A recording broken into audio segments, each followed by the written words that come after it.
this week. I believe tickets are still available for all of them, though DC might be more or less sold out now. It looks cold, but those should be good events, so if you're free, please come out. And finally, the new website will be launching next week, probably on the 15th. And there will be a blog post giving podcast supporters some instruction about how to get your login credentials. So, exciting changes in the works. Okay, today's conversation. I love this one. Today I spoke with Anil Seth. He is a professor of cognitive and computational neuroscience at the University of Sussex and founding co-director of the Sackler Center for Consciousness Science. And he's focused on the biological basis of consciousness and is studying it in a very multidisciplinary way, bringing neuroscience and mathematics and artificial intelligence and computer science, psychology, philosophy, psychiatry, all these disciplines together in his lab. He is the editor-in-chief of the academic journal Neuroscience of Consciousness, published by Oxford University Press, and he has published more than 100 research papers in a variety of fields. His background is in natural sciences and computer science and AI, and he also did postdoctoral research for 5 years at the Neurosciences Institute in San Diego under Gerald Edelman, the Nobel laureate. And we cover a lot of ground here. We really get into consciousness in all its aspects. We start with the hard problem, then talk about where consciousness might emerge in nature, talk about levels of consciousness, anesthesia, sleep, dreams, the waking state. We talk about perception as a controlled hallucination, different notions of the self, conscious AI, many things here. I found it all fascinating, and I hope you do as well. And so, without further delay, I bring you Anil Seth. I am here with Anil Seth. Anil, thanks for coming on the podcast. Thanks for inviting me. It's a pleasure. So I think I first discovered you, I believe I'd seen your name associated with various papers, but I think I first discovered you the way many people had after your TED Talk. You gave a much-loved TED Talk. Perhaps you can briefly describe your scientific and intellectual background. It's quite a varied background, actually. I mean, I think my intellectual interest has always been in understanding the physical and biological basis of consciousness and what practical implications that might have in neurology and psychiatry. But when I was an undergrad student at Cambridge in the early 1990s, consciousness was, certainly as a student then, and then in a place like Cambridge, not a thing you could study scientifically. It was still very much a domain of philosophy. And I was still, at that time, I still had this kind of idea that physics was going to be the way to solve every difficult problem in science and philosophy. So I started off studying physics. But then through the undergrad years, I got diverted towards psychology as more of a direct route to these issues of great interest, and ended up graduating with a degree in experimental psychology. After that, I moved to Sussex University, where I am now, actually, again, to do a master's and a PhD in computer science and AI. And this was partly because of the need I felt at the time to move beyond these box and arrow models of cognition that were so dominating psychology and cognitive science in the 90s towards something that had more explanatory power. And the rise of connectionism and all these new methods and tools in AI seemed to provide that. So I stayed at Sussex and did a PhD actually in an area which is now called artificial life. And I became quite diverted, actually ended up doing a lot of stuff in ecological modeling and thinking a lot more here about how brains, bodies, and environments interact and co-construct cognitive processes. But I'd sort of left consciousness behind a little bit then. And so when I finished my PhD in 2000, I went to San Diego to the Neuroscience Institute to work with Gerald Edelman, because certainly then San Diego was one of the few places, certainly that I knew of at the time, that you could legitimately study consciousness and work on the neural basis of consciousness. Edelman was there, Francis Crick was across the road at the Salk Institute. People were really doing this stuff there. So I stayed there for about 6 years. and finally started working on consciousness, but bringing together all these different, different traditions of maths, physics, computer science, as well as the tools of cognitive neuroscience. And then for the last 10 years, I've been back at Sussex, where I've been running a lab, and it's called the Sackler Centre for Consciousness Science, and it's one of the growing number of labs that are explicitly dedicated to solving or studying at least the brain and biological basis of consciousness. Yeah, well, that's a wonderful pedigree. I've heard stories, and I never met Edelman. I've read his books, and I'm familiar with his work on consciousness, but he was famously a titanic ego, if I'm not mistaken. I don't want you to say anything you're not comfortable with, but everyone who I've ever heard have an encounter with Edelman was just amazed at how much space he personally took up in the conversation. I've heard that too, and I think there's some truth to that. What I can say from the other side is that when I worked for him and with him, firstly it was an incredible experience, and I felt very lucky to have that experience because he had a large ego, but he also knew a lot too. I mean, he really had been around and had contributed to major revolutions in biology and in neuroscience. But he treated the people he worked with, I think, often very kindly. And one of the things that was very clear in San Diego at the time, he didn't go outside of the Neurosciences Institute that much. It was very much his empire. But when you were within it, you got a lot of his time. So, I remember many occasions just being in the office, and most days I would be called down for a discussion with Edelman about this subject or that subject or this new paper or that new paper. And that was a very instructive experience for me. I know he was quite difficult in many interviews and conversations outside the NSI, which is a shame. I think because his legacy really is pretty extraordinary. I'm sure we'll get onto this later, but one of the other reasons I went there was, one of the main reasons I went there was because I'd read some of the early work on dynamic core theory, which has later become Giulio Tononi's very prominent integrated information theory. And I was under the impression that Giulio Tononi was still going to be there when I got there in 2001, but he hadn't. He left. And he wasn't really speaking much with Edelman at the time. And it was a shame that they didn't continue their interaction. And when we tried to organize a Festschrift, a few of us, for Edelman some years ago now, it was quite difficult to get the people together that had really been there and worked with him at various times of his career. I think of the people that have gone through the NSI and worked with Edelman, there are an extraordinary range of people who've contributed huge amounts, not just in consciousness research, but in neuroscience generally, and of course in molecular biology before that. So it was a great experience for me. But I know he could also be pretty difficult at times too. You had to have a pretty thick skin. So, we have a massive interest in common, and no doubt we have many others, but consciousness is really the center of the bullseye as far as my interests go, and really as far as anyone's interests go, if they actually think about it. It really is the most important thing in the universe because it's the basis of all of our happiness and suffering and everything we value. It's the space in which anything that matters can matter. So the fact that you're studying it and thinking about it as much as you are just makes you the perfect person to talk to. I think we should start with many of the usual starting points here because I think they're the usual starting points for a reason. Let's start with a definition of consciousness. How do you define it now? I think it's kind of a challenge to define consciousness. There's a sort of easy folk definition, which is that consciousness is the presence of any kind of subjective experience whatsoever. For a conscious organism, there is a phenomenal world of subjective experience that has the character of being private, that's full of perceptual qualia or content, colors, shapes, beliefs, emotions, other kinds of feeling states. And there is a world of experience. That can go away completely in states like general anesthesia or dreamless sleep.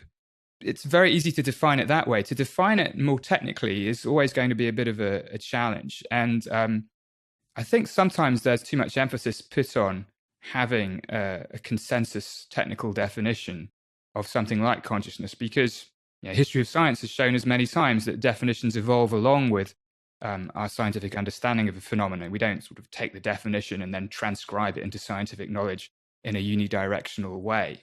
So long as we're not talking past each other and we agree that consciousness picks out a very significant phenomenon in nature, which is the presence of subjective experience, then I think we're on reasonably safe terrain.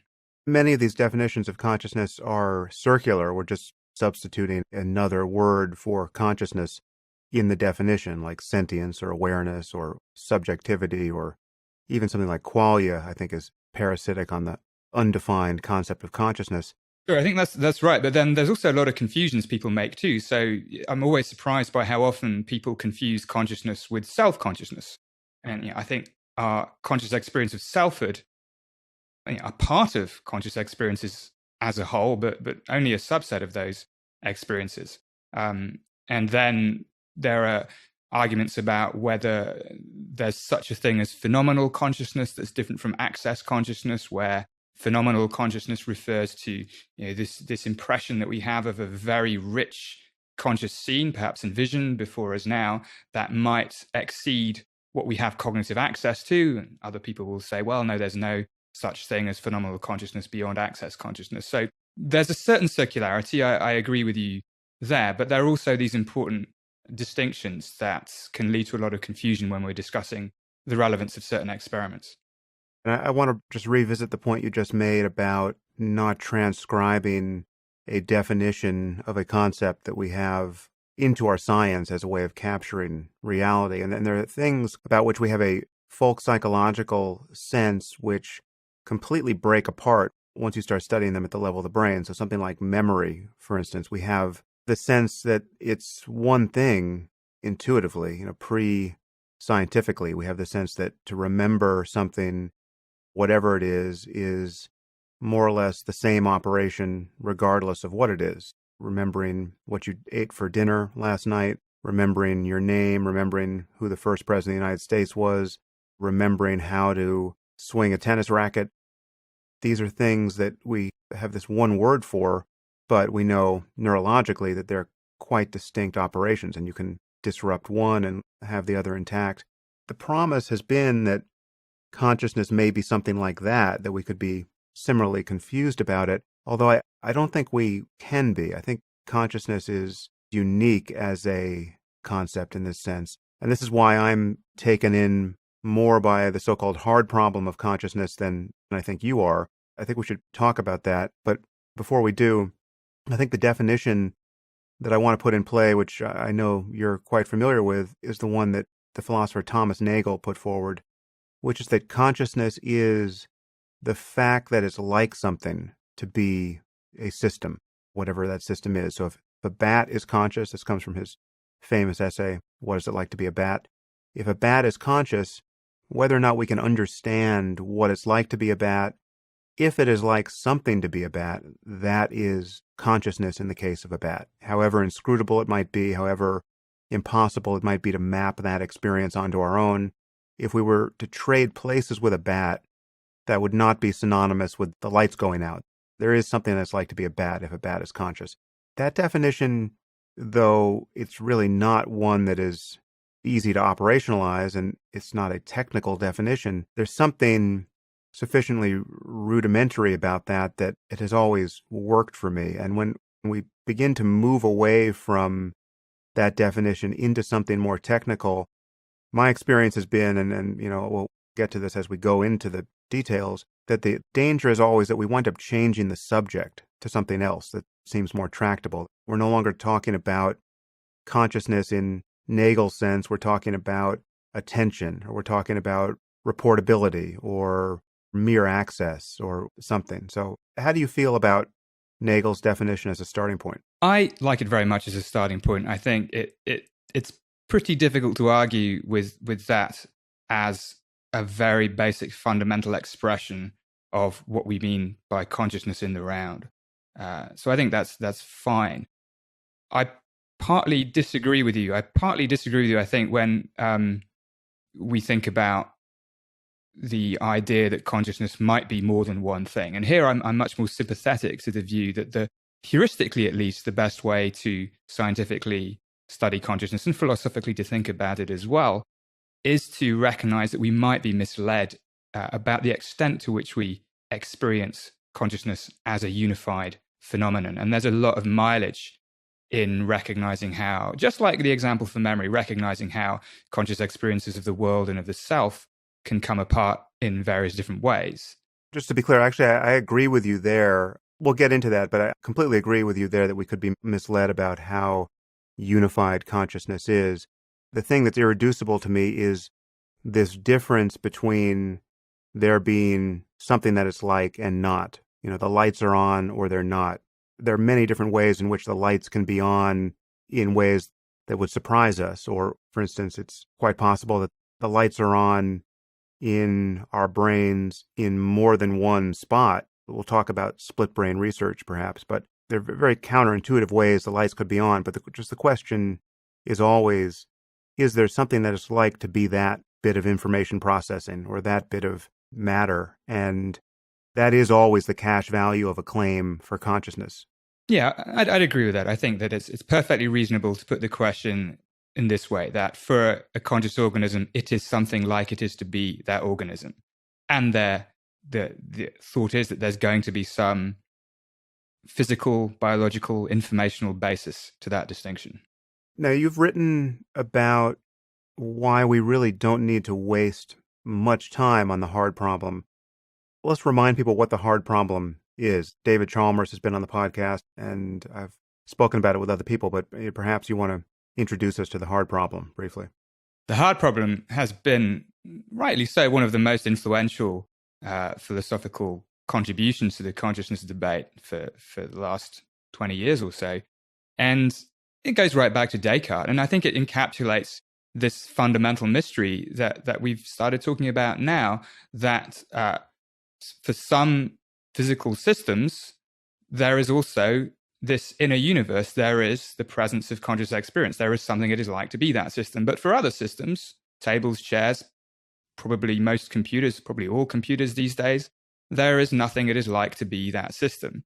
And what the hard problem does, it pushes that intuition a bit further, and it distinguishes itself from the easy problem in neuroscience. And the easy problem, according to Chalmers, is to figure out how the brain works in all its functions, in all its detail. So to figure out how we do perception, how we utter certain linguistic phrases, how we move around the world adaptively, how the brain supports perception, cognition, behavior in all its richness, in a way that would be indistinguishable from, and here's the key really, in a way that would be indistinguishable from an equivalent that had no phenomenal properties at all, that completely lacked conscious experience.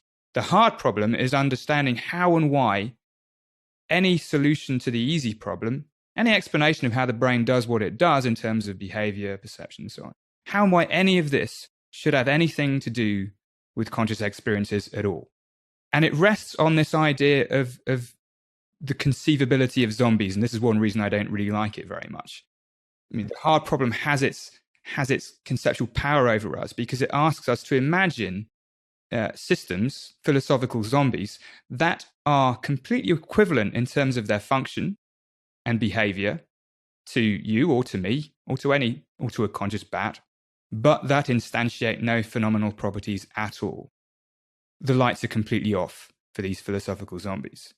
And if we can imagine such a system, if we can imagine such a thing, a philosophical zombie, you or me, then it does become this enormous challenge to think, well, then what is it, or what could it be about real me, real you, real conscious bat, that gives rise, that requires or entails that there are also these phenomenal properties, that there is something it is like to be you or me, or the bat.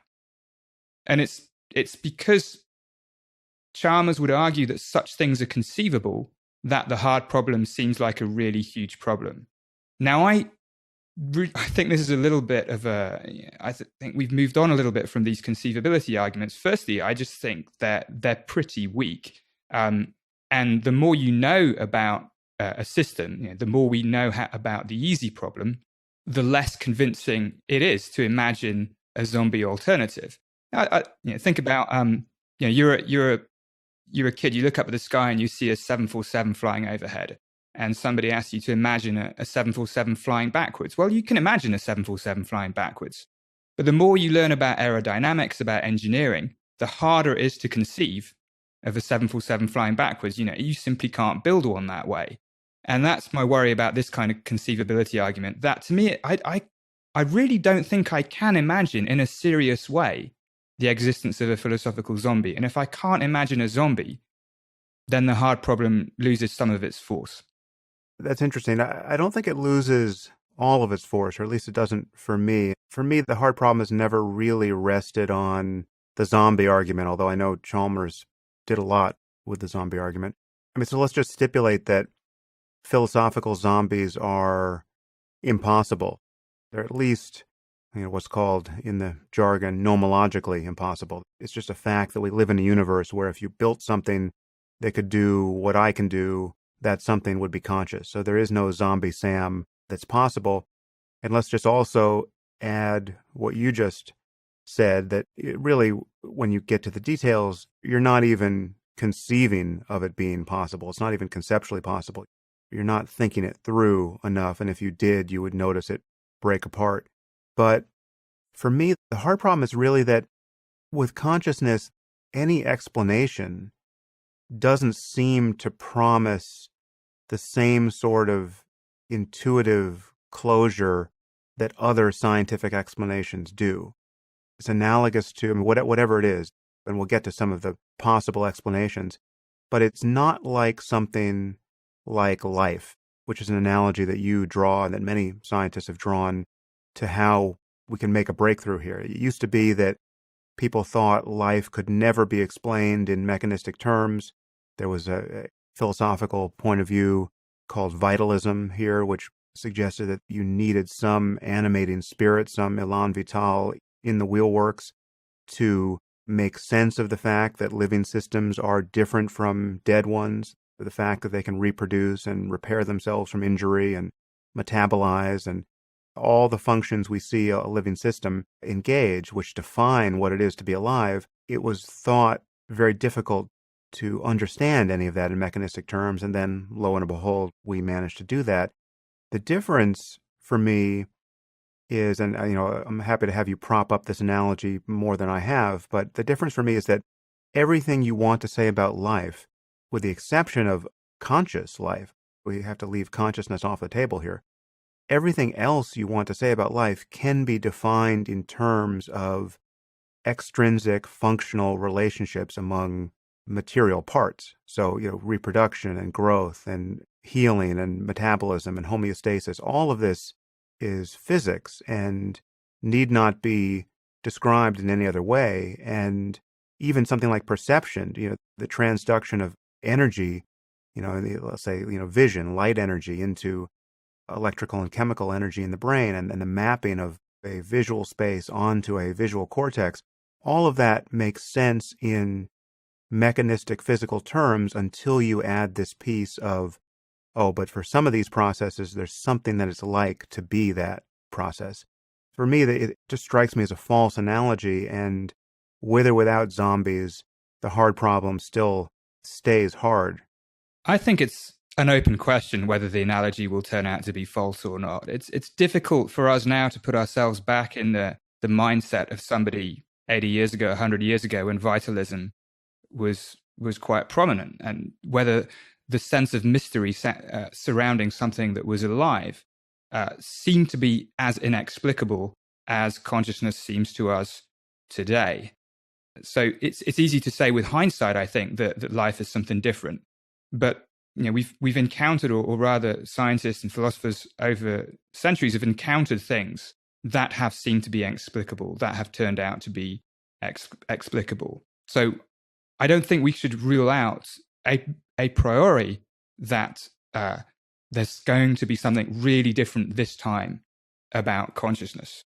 There's, I think, a heuristic aspect to this is that if we run with the analogy of life, what that leads us to do is to isolate the different phenomenal properties that co-constitute what it is for us to be conscious. We can think about, and we'll come to this, I'm sure, we think about conscious selfhood as distinct from conscious perception of the outside world. We can think about conscious experiences of volition and of agency that are also very sort of central to certainly our experience of self.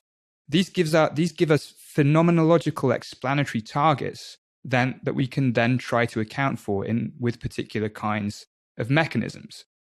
It may turn out at the end of doing this that there's some residue. There is still something that is fundamentally puzzling, which is this hard problem residue. Why are there any lights on for any of these kinds of things? Isn't it all just perception? But maybe it won't turn out like that.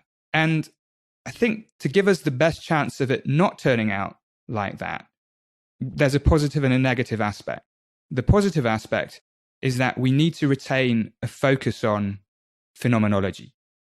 And this is another reason why I think the hard-easy problem distinction can be a little bit unhelpful, because in addressing the easy problem, we are basically instructed to not worry about phenomenology. All we should worry about is function and behavior.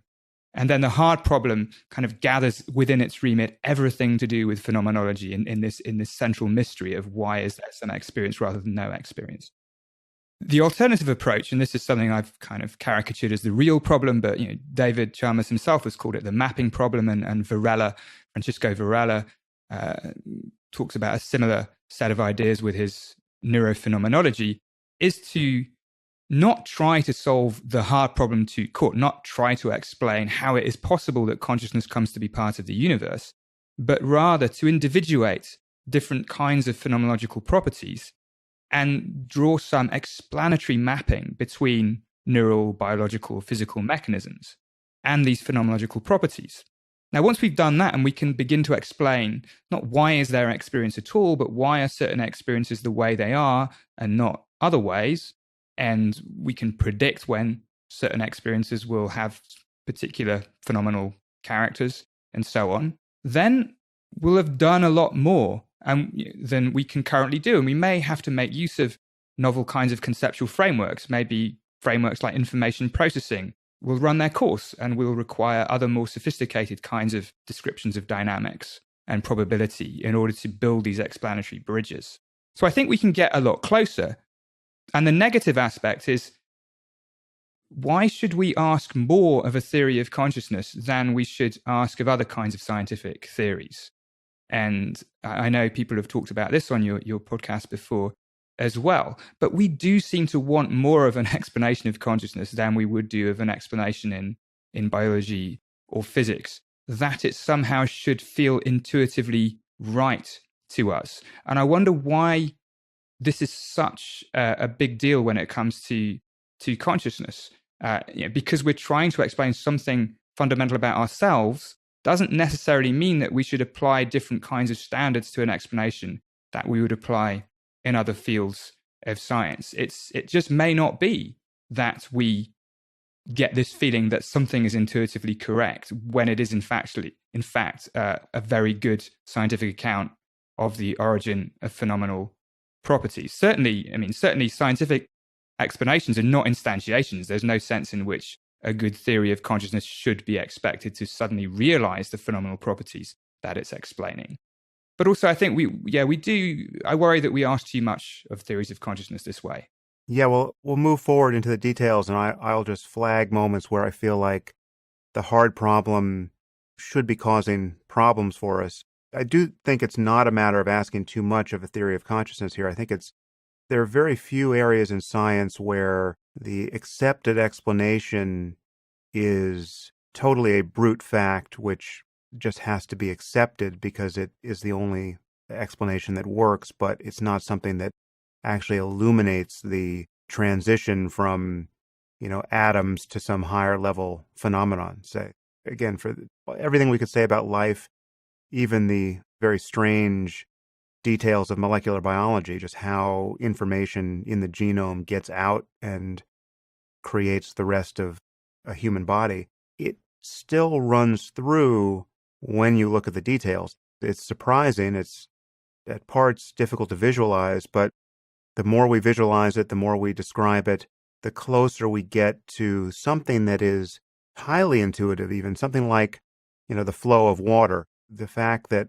water molecules in its liquid state are loosely bound and move past one another, well, that seems exactly like what should be happening at the micro level, so as to explain the macro level property of the wetness of water. and the fact that it has characteristics, higher level characteristics that you can't attribute to atoms, but you can attribute to collections of atoms, like turbulence, say.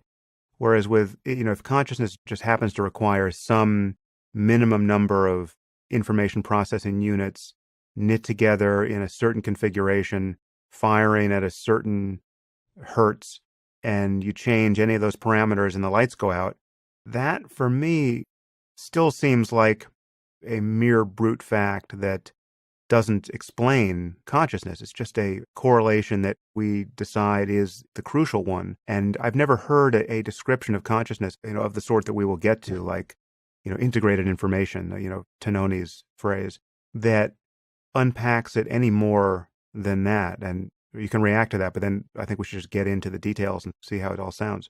Sure, I'll just react very briefly, which is that I think I'd also be terribly disappointed if you look at the answer in a book of Nature and it turned out to be, yes, you need 612,000 neurons wired up in a small world network, and that's it.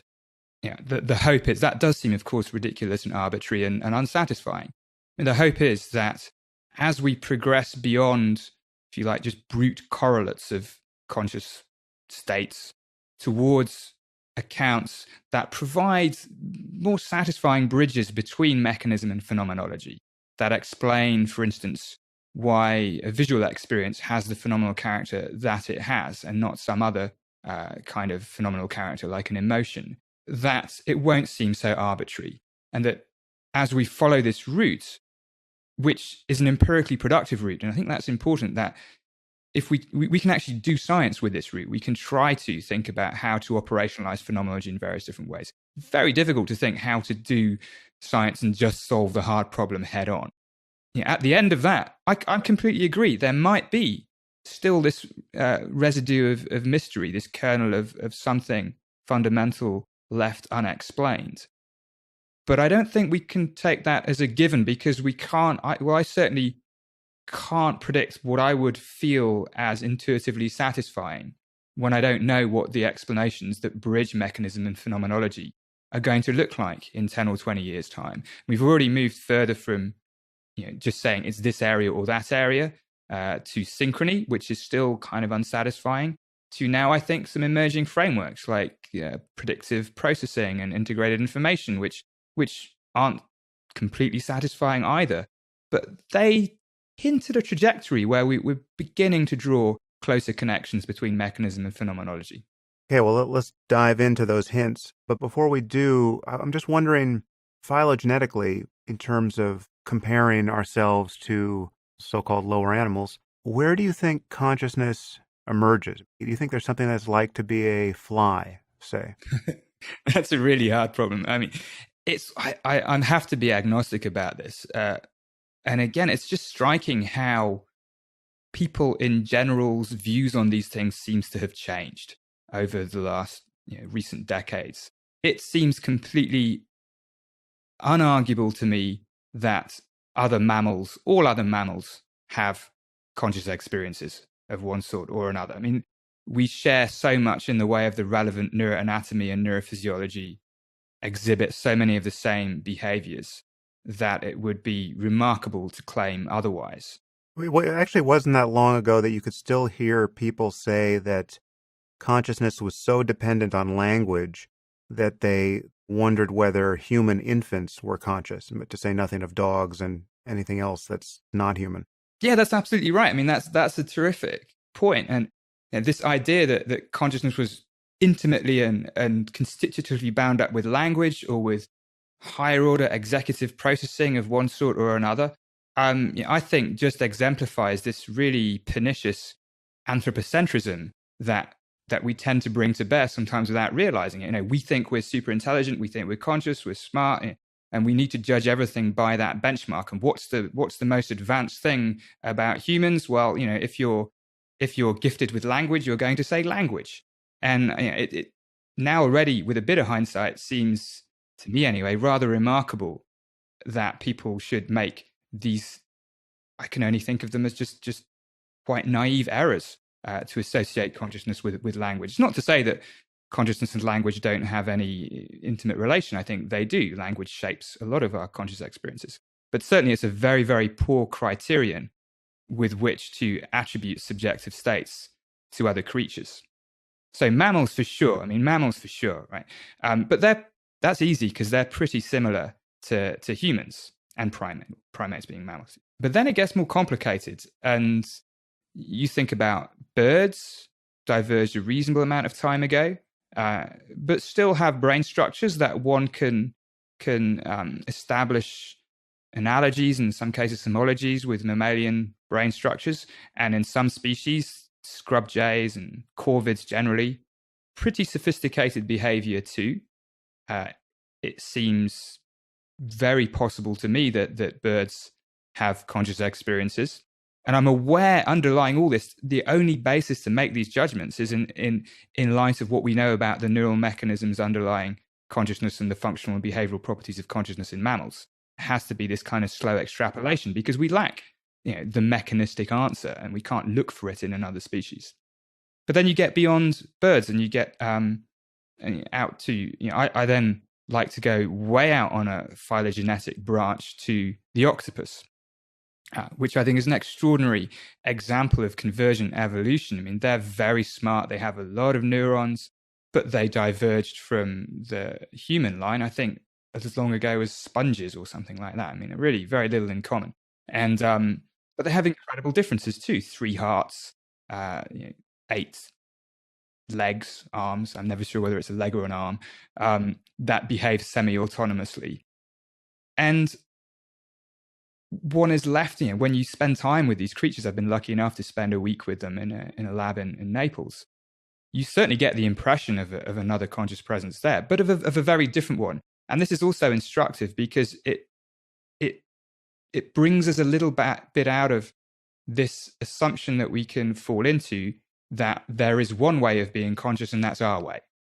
There is a huge space of possible minds out there, and the octopus is a very definite example of a very different mind, and very likely conscious mind too. Now, when we get down to, not really down, I don't like this idea of organisms being arranged on a single scale like this, but certainly creatures like fish, insects are simpler in all sorts of ways than mammals. And here it's really very difficult to know where to draw the line, if indeed there is a line to be drawn, if it's not just a gradual shading out of consciousness, that with grey areas in between and no categorical divide, which I think is equally possible.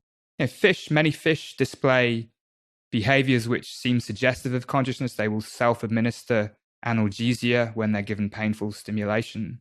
They will avoid places that have been associated with painful stimulation, and so on.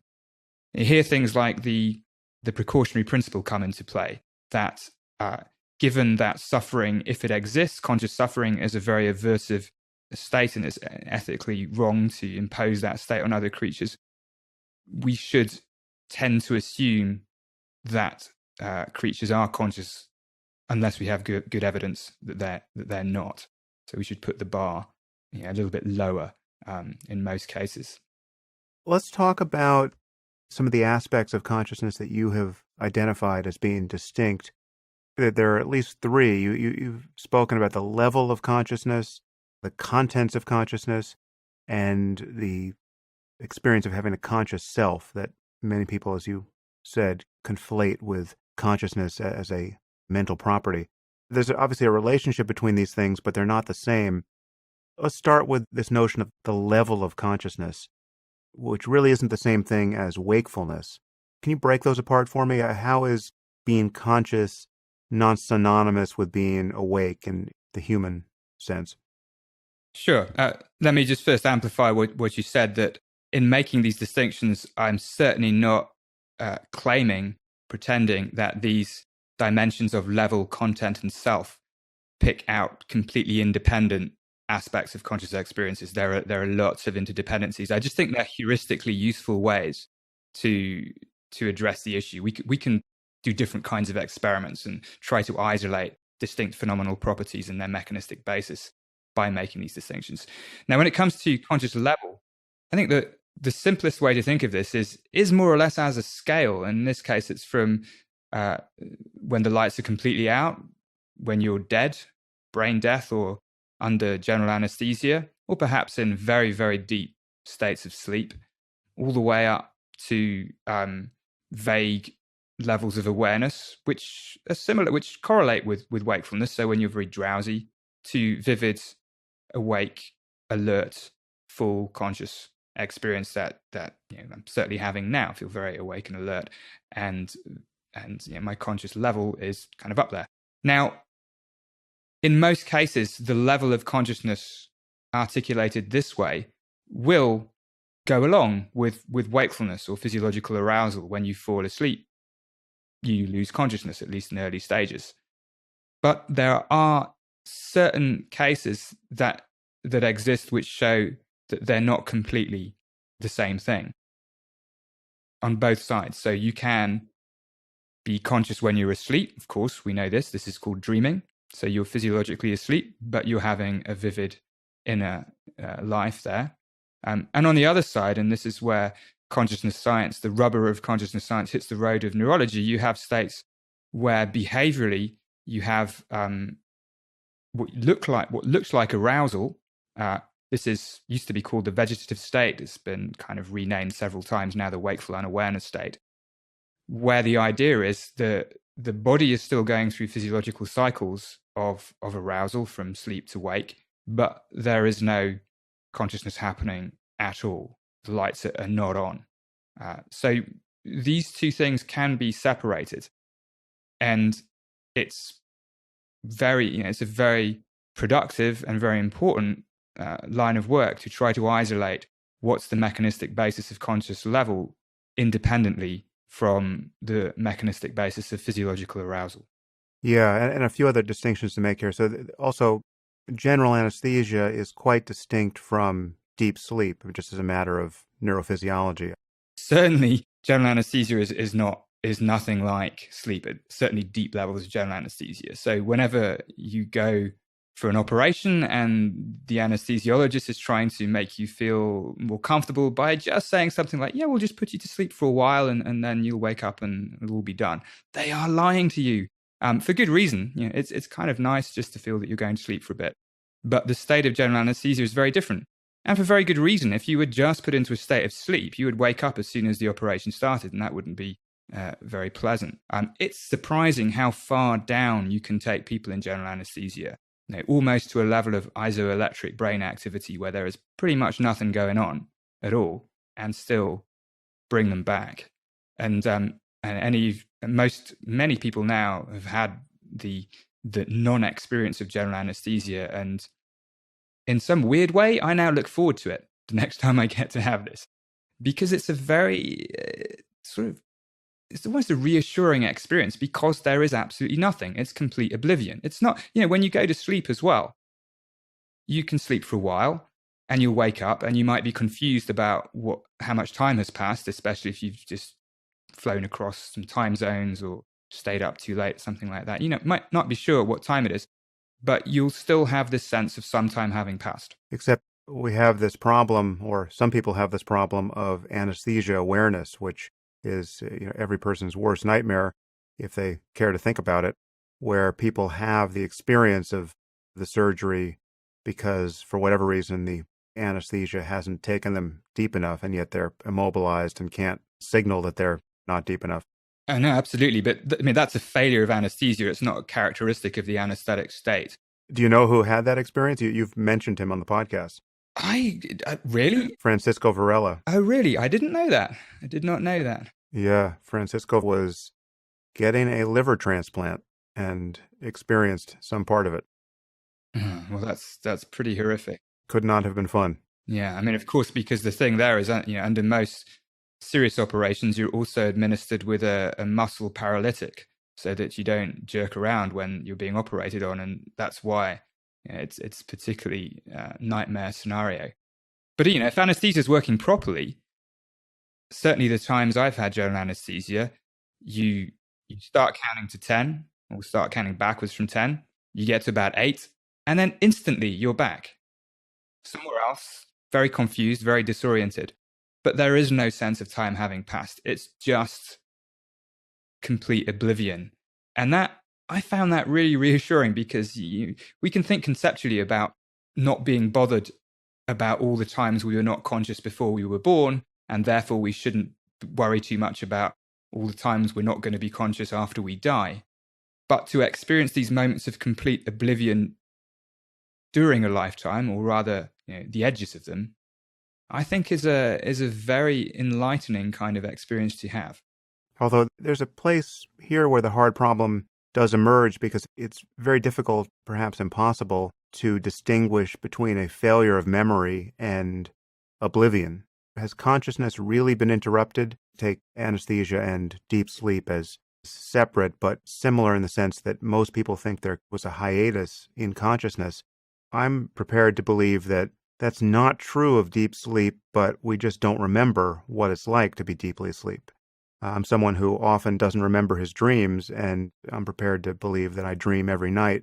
And we know, even in the case with general anesthesia, they give amnesic drugs so that you won't remember whatever they don't want you to remember. And I recently had the experience of not going under a full anesthesia, but having a, what's called a twilight sleep for a procedure. And there was a whole period afterwards where I was coming to about a half hour that I don't remember. And, it was clear to my wife that I wasn't going to remember it, but she and I were having a conversation. I was talking to her about something. I was saying how, perfectly recovered I was and how miraculous it was to be back. And she said, yeah, but you're not going to remember any of this. You're not going to remember this conversation. And I said, okay, well, let's test it. You say something now and we'll see if I remember it. And she said, this is the test, dummy. You're not going to remember this part of the conversation. And I have no memory of that part of the conversation. It's a good test. Yeah. No, you're right, of course, that even in stages of deep sleep, people underestimate the presence of conscious experiences. And this has been demonstrated by experiments called serial awakening experiments, where you'll just wake somebody up at various times during sleep cycles and ask them straight away, what was in your mind? And quite often people will report often very simple sorts of experiences, static images and so on, in stages of non-REM, non-dreaming sleep. And I concede that there may be a contribution of amnesia to the post hoc impression of what general anesthesia was like. But at the same time, there's all the difference in the world between the twilight zone and full-on general anesthesia, where it's not just that I don't remember anything, it's the real sense of a hiatus of consciousness, of a complete interruption and a complete instantaneous resumption of that experience. Yeah, no, and I've had a general anesthetic as well, and there is something quite uncanny about disappearing and being brought back without a sense of any intervening time, because you're not aware of the time signature of having been in deep sleep, but there clearly is one. And the fact that many people can go to sleep and kind of set an intention to wake up at a certain time, and they wake up at that time, often to the minute, it's clear there's some timekeeping function happening in our brains all the while. But there's something about a general anesthetic which just seems like, okay, the hard drive just got rebooted and who knows how long the computer was off for. Exactly. Yeah. Okay, so let's talk about these other features. We've just dealt with the level of consciousness. Talk to me about the contents of consciousness. How do you think about that? When we are conscious, then we're conscious of something. And I think this is what the large majority of consciousness research empirically focuses on. You take somebody who is conscious at a particular time and you try to, you can ask a few different questions. You can ask what aspects of their perception are unconscious and not reflected in any phenomenal properties, and what aspects of their perception are reflected in their phenomenal property. What's the difference between conscious and unconscious processing, if you like? What's the difference between different modalities of conscious perception? So at any one time, we may, certainly in outside of the lab, our conscious scene at any one time will have a very multimodal character. There'll be sound, sight, experiences of touch, maybe if you're sitting down or holding something, and then a whole range of more self-related experiences too. of body ownership, of all the signals coming from deep inside the body, which are more relevant to self. But the basic idea of conscious content is to study what the mechanisms are that give rise to the particular content of a conscious scene at any one time. And here, the reason it's useful to think of this as separate from conscious level is partly that we can appeal to different kinds of theories, different kinds of theoretical and empirical frameworks. So the way I like to think about conscious perception is in terms of prediction, in terms of what's often been called the Bayesian brain or unconscious inference from Helmholtz and so on. And the idea that perception in general works more from the top down or from the outside in than from the, sorry, I got that wrong. Perception works more from the top down or the inside out rather than from the bottom up or the outside in. And this has a long history in philosophy as well, back to Kant and long before that too. I mean, the straw man, the easily defeated idea about perception is that sensory signals impinge upon our receptors and they percolate deeper and deeper into the brain. And at each stage of processing, more complex operations are brought to bear. And at some point, ignition happens or something happens and you're conscious of those sensory signals at that point. And I think this is kind of the wrong way to think about it, that if you look at the problem of perception that brains face, and let's simplify it a lot now and just assume the problem is something like the following, that the brain is locked inside a bony skull, and let's assume, for the sake of this argument, that perception is the problem of figuring out what's out there in the world that's giving rise to sensory signals that impinge on our sensory surfaces, eyes and ears. Now, these sensory signals are going to be noisy and ambiguous. They're not going to have a one-to-one mapping with things out there in the world, whatever they may be. So perception has to involve this process of inference, of best guessing, in which the brain combines prior expectations or beliefs about the way the world is with the sensory data to come up with its best guess about the causes of that sensory data. And in this view, what we perceive is constituted by these multi-level predictions that try to explain away or account for the sensory signals. We perceive what the brain infers to have caused those signals, not the sensory signals themselves. In this view, there's nothing that it is for there to be raw sensory experience of any kind. All perceptual experience is an inference of one sort or another.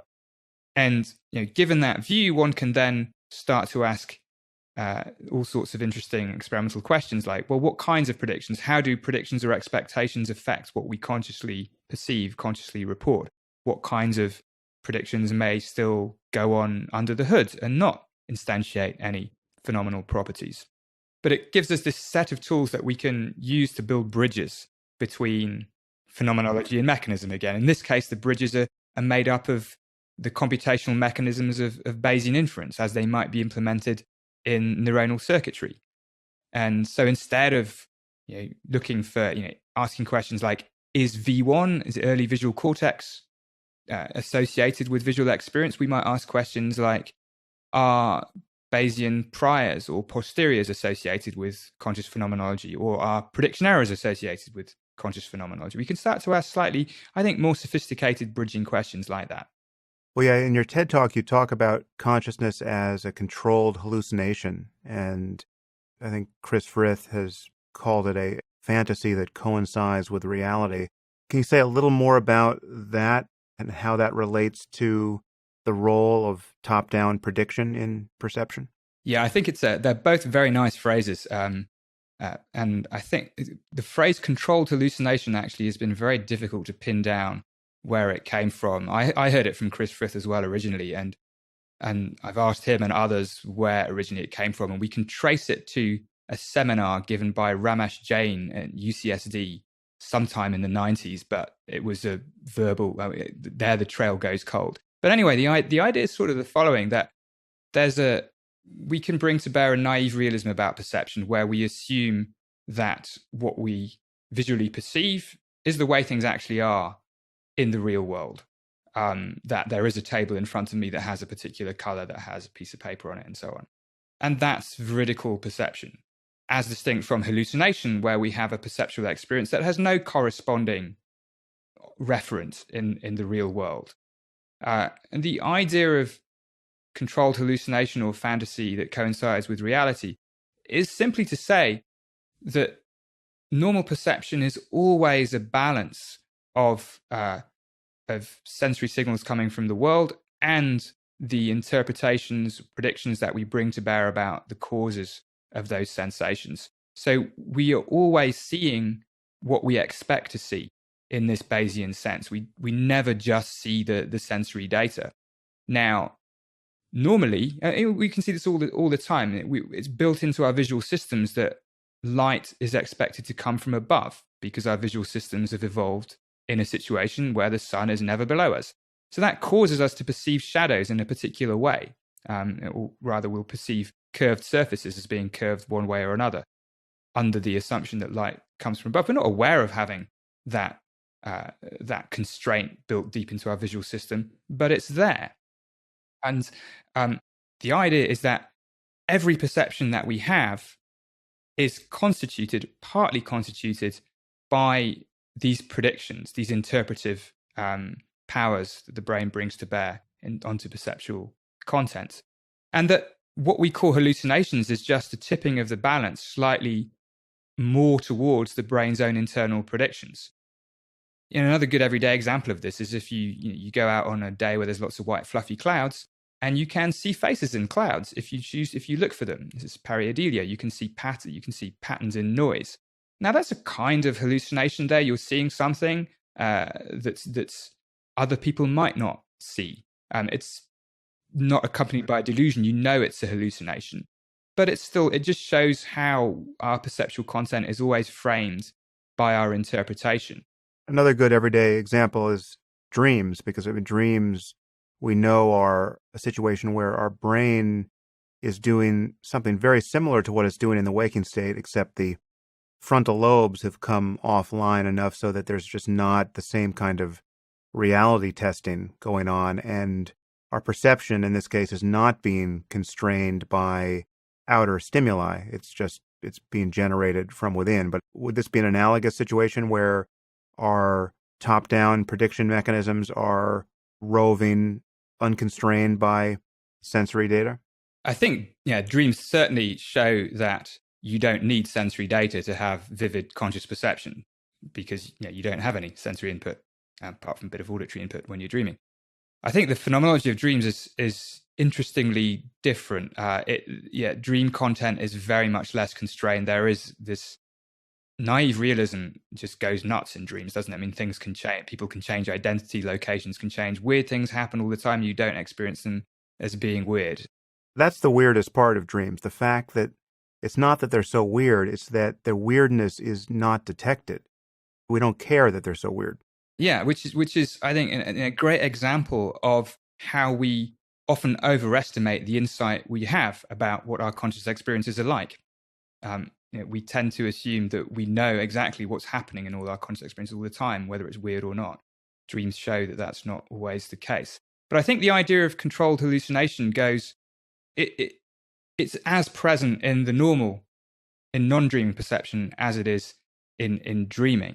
And it really is this idea that all our perception is constituted by our brain's predictions of the causes of sensory input. And most of the time, walking around the world, we will agree about this perceptual content. If I see a table and claim it's this color, you'll probably agree with me. And we don't have to go into the philosophical inverted spectra thing here. It's just a case of we tend to report the same sorts of things when faced with the same sorts of sensory inputs. So we don't think there's anything particularly constructed about the way we perceive things because we all agree on it. But then when something tips the balance, maybe it's under certain pharmacological stimulus, maybe it's in dreams, maybe it's in certain states of psychosis and mental illness, then people's predictions about the causes of sensory information will differ from one another. And if you're an outlier, then people will say, now you're hallucinating because you're reporting something that isn't there. And my friend, the musician Baba Brinkman, put it beautifully. He said, what we call reality is just when we all agree about our hallucinations, which I think is a really nice way to put that.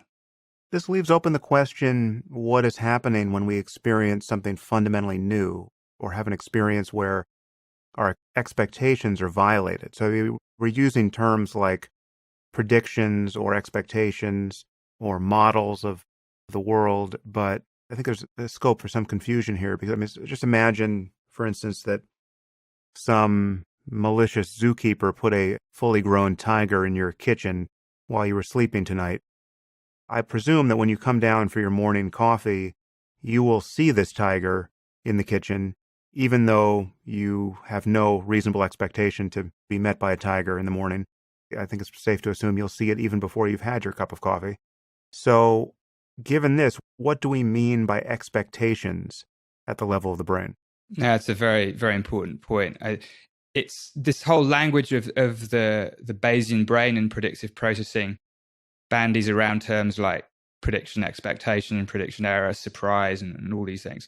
It's very, very important to recognize that these terms don't only mean, or don't really mean at all, psychological surprise or explicit beliefs and expectations that I might hold. So certainly, if I go down morning, I am not expecting to see a tiger. However, my visual system, when it encounters a particular kind of input, is still expecting, if there are sensory input that pick out things like edges, it will best interpret those as an edge. And if it will pick out stripes, it will interpret those as stripes. It's not unexpected to see something with an edge, and it may not be unexpected to see something with a stripe. It may not even be unexpected from my brain's point of view to see something that looks a bit like a face. And those become low-level best guesses about the causes of sensory input, which then give rise to higher-level predictions about those causes. And ultimately, the best guess is that there's some kind of animal there, and indeed that it's a tiger. So I don't think there's a conflict here. We can see new things because new things are built up from simpler elements for which we will have adequate predictions for, built up over evolution and over development and over prior experience. And one thing you point out, at least in one of your papers, maybe you did this in the TED Talk, that different contents of consciousness have different characters, so that visual perception is object-based in a way that interior perception is not. The sensing of an experience like nausea, say, or even of an emotion like sadness, does not have all of the features of perceiving an object in visual space. You're looking at an object in visual space, there's this sense of location, there's the sense that anything that has a front will also have a back, that if you walked around it, you would be given different views of it, none of which may ever repeat exactly. I'm looking at my computer now. I've probably never seen my computer from precisely this angle, and if I walked around it, I would see, thousands of different slices of this thing in, the movie of my life, and yet there's this unitary sense of an object in space that has a front and back and sides. And yet, of course, none of this applies when we're thinking about our internal experience. Do you have any more you want to say about that? Because that's a very interesting distinction, which, again, is one of these places where the terminology we use for being aware of things or being conscious of things or perceiving things doesn't really get at the phenomenology very well. Now, thank you for raising that. I think this is it's a great point and something I've thought quite a lot about. And there's a couple of elements here. So I'll start by talking about this phenomenology of objecthood that you beautifully described for vision there, and then get on to this case of interoception and perception of the internal state of the body. So indeed, for most of us, most of the time, visual experience is characterized by there being a world of objects around us. I see coffee cups on the table, computers in front of me, and so on. Actually, that's not always the case. If I'm, for instance, trying to catch a cricket ball or a softball or something someone's thrown to me, what my perceptual system is doing there is not so much trying to figure out what's out there in the world. It's all geared towards the goal of catching a cricket ball. And there's a whole branch of of psychology. It has roots in Gibsonian ecological psychology and William Powers' perceptual control theory that sort of inverts things. And it says that there's this whole tradition in thinking about perception and its interaction with behavior. I mean, we like to think that we perceive the world and then we behave. So we have perception and the control of controlling behavior. But we can also think of it the other way around and think of behavior controlling perception, so that when we catch a cricket ball, what we're really doing is maintaining a perceptual variable to be a constant. In this case, it would be the acceleration of the angle of the ball to the horizon. If we keep that constant, we will catch the cricket ball. And if you reflect on the phenomenology of these things, if I'm engaged in an act like that, I'm not so much perceiving the world as distinct objects arranged in particular ways. I'm perceiving how well my catching the cricket ball is happening. Am I likely to catch it? Is it going well or not? That's a different kind of description of visual phenomenology. But most of, and this will become important a bit later when we talk about why our experience of the inside of our bodies, of being a body, has the character that it has. I think it's more like catching a cricket ball, but we'll get to that in a second. But if we think now just back to when we're not catching things, we're just looking around and we see this visual scene populated by objects. And you're absolutely right that one way to think of that is that when I perceive an object to have a volumetric extension, to be a three-dimensional thing in the world occupying a particular location, what that means is that I'm perceiving how that object would behave if I were to interact with it in different ways. This has another tradition, well, it's back to Gibson again and ecological psychology, but also sensory-motor theory of Alvin Noe and Kevin O'Regan, that what I perceive is how I can interact with an object. I perceive an object as having a back, not because I can see the back, but because my brain is encoding somehow how different actions would reveal that surface, the back of that object. And that's a distinctive kind of phenomenology.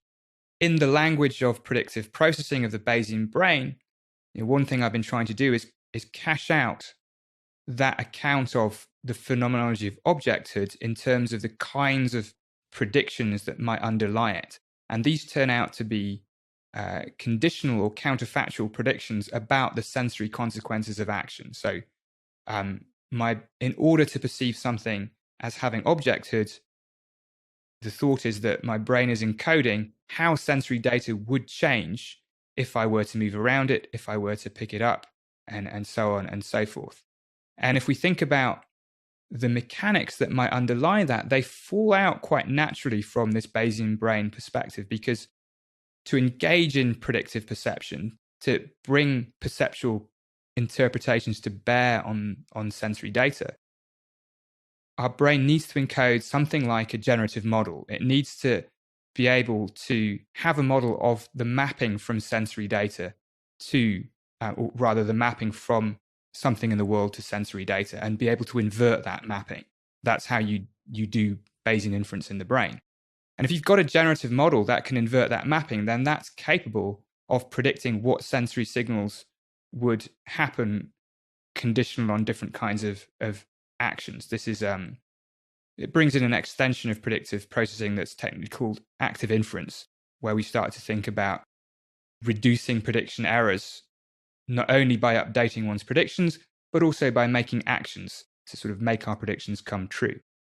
But in any case, you can make some interesting empirical predictions about how our experience of something as an object depends on what the brain learns about ways of interacting with these objects.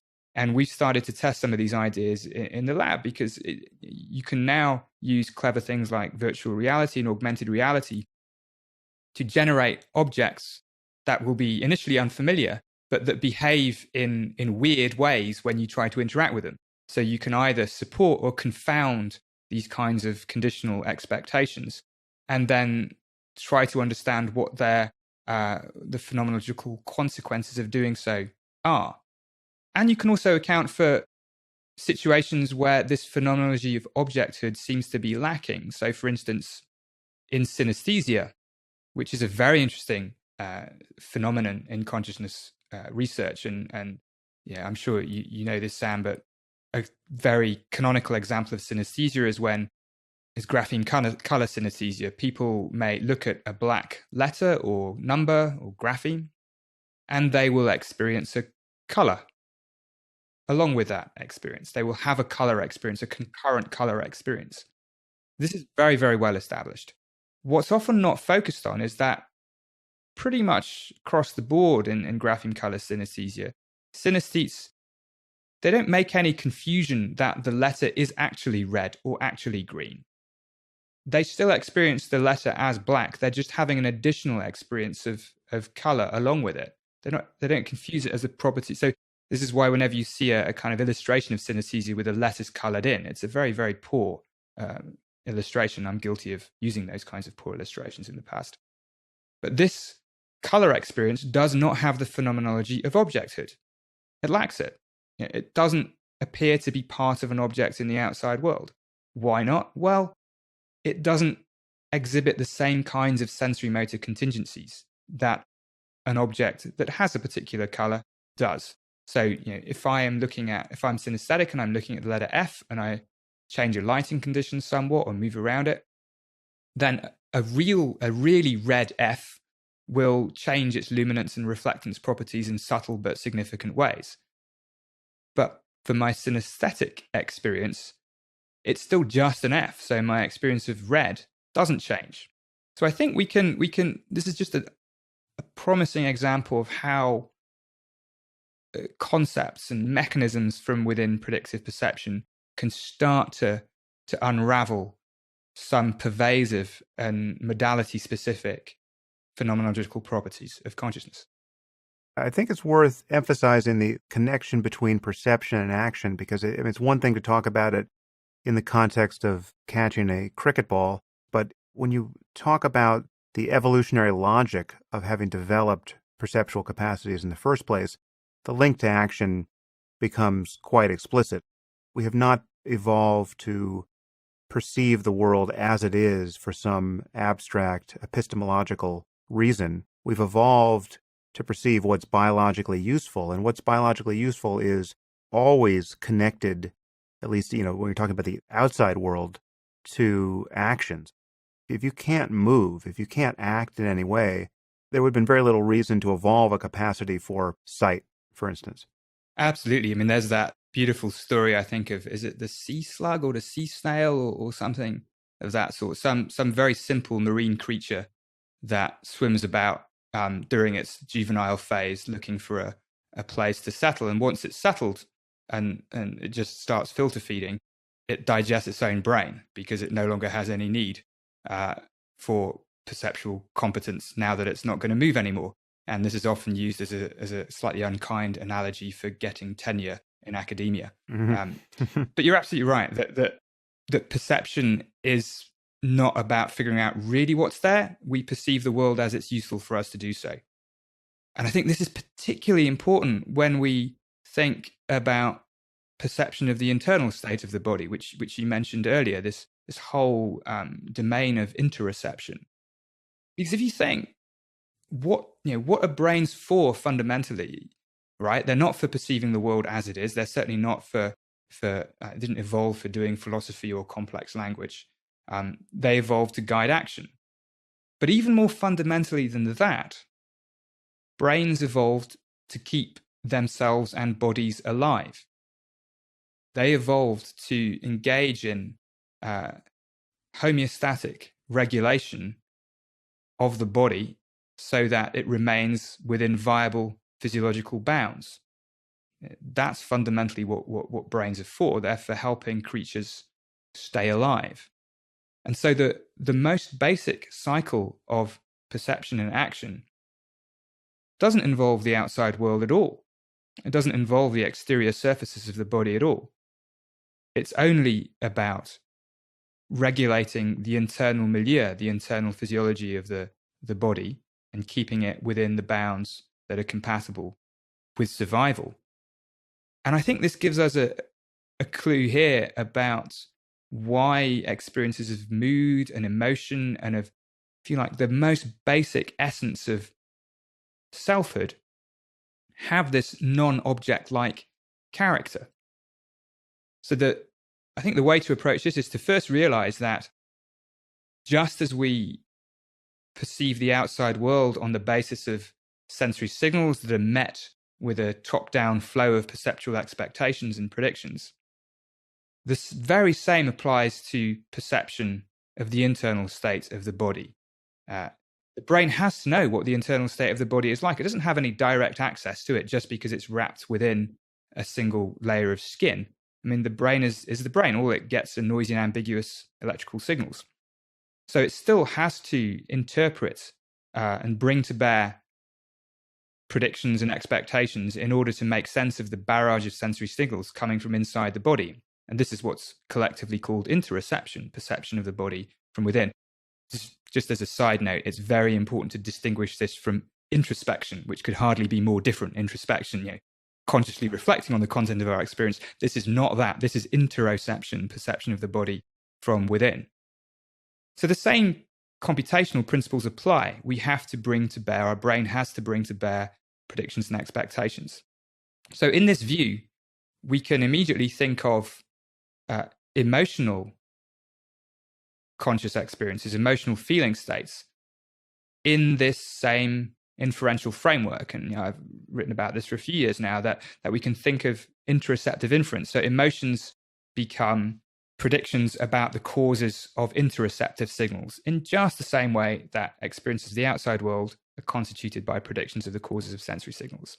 And this, I think, gives a nice computational and mechanistic gloss on pretty old theories of emotion that originate with William James and Carl Langer, that emotion has to do with perception of physiological change in the body.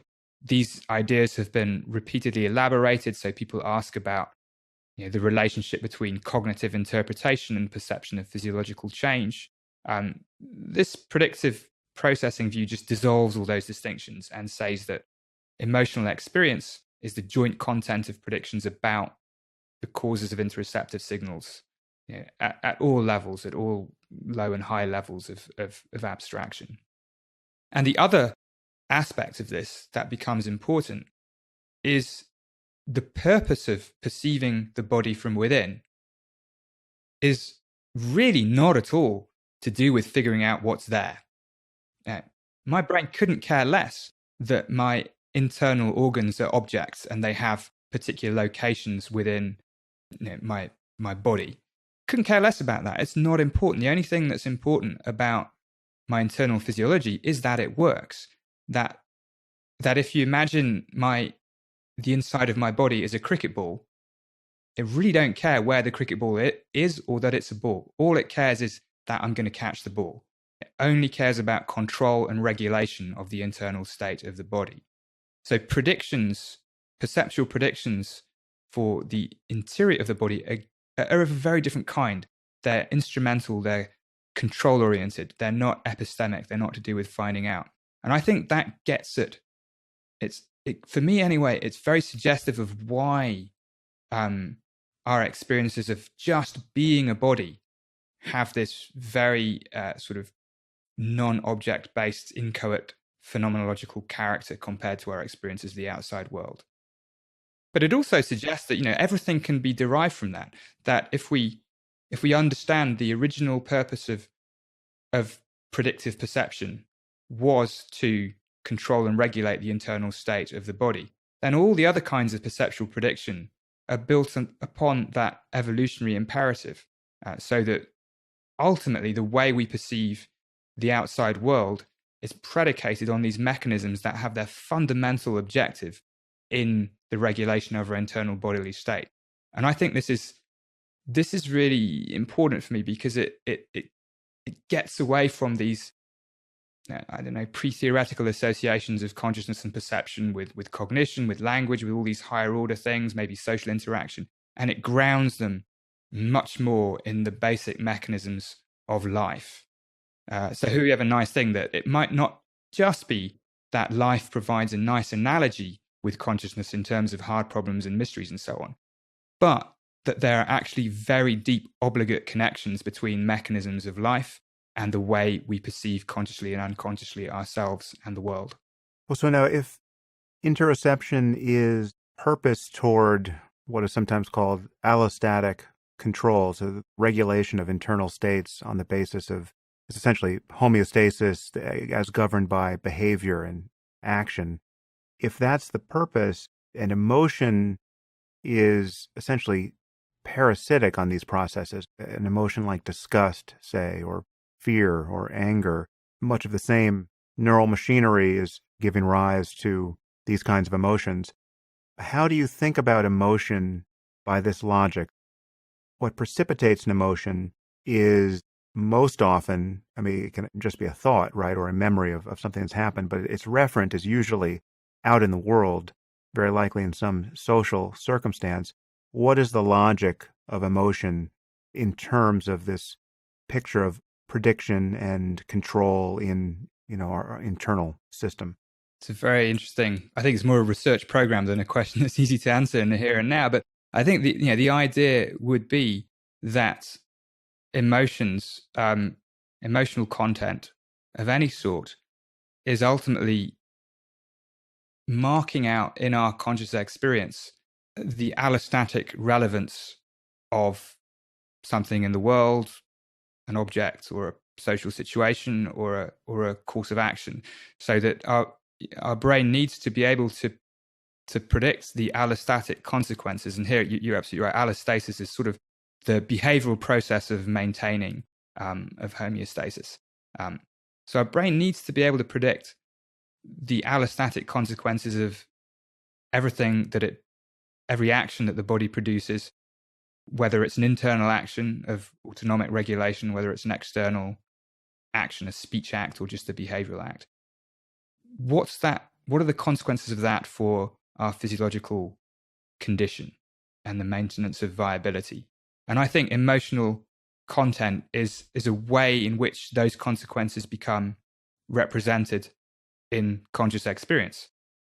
And they can be quite simple. So if you think of probably primordial emotions like disgust have to do with a rejection of something that you try to put inside your body that shouldn't be there, because the consequence is going to be pretty bad.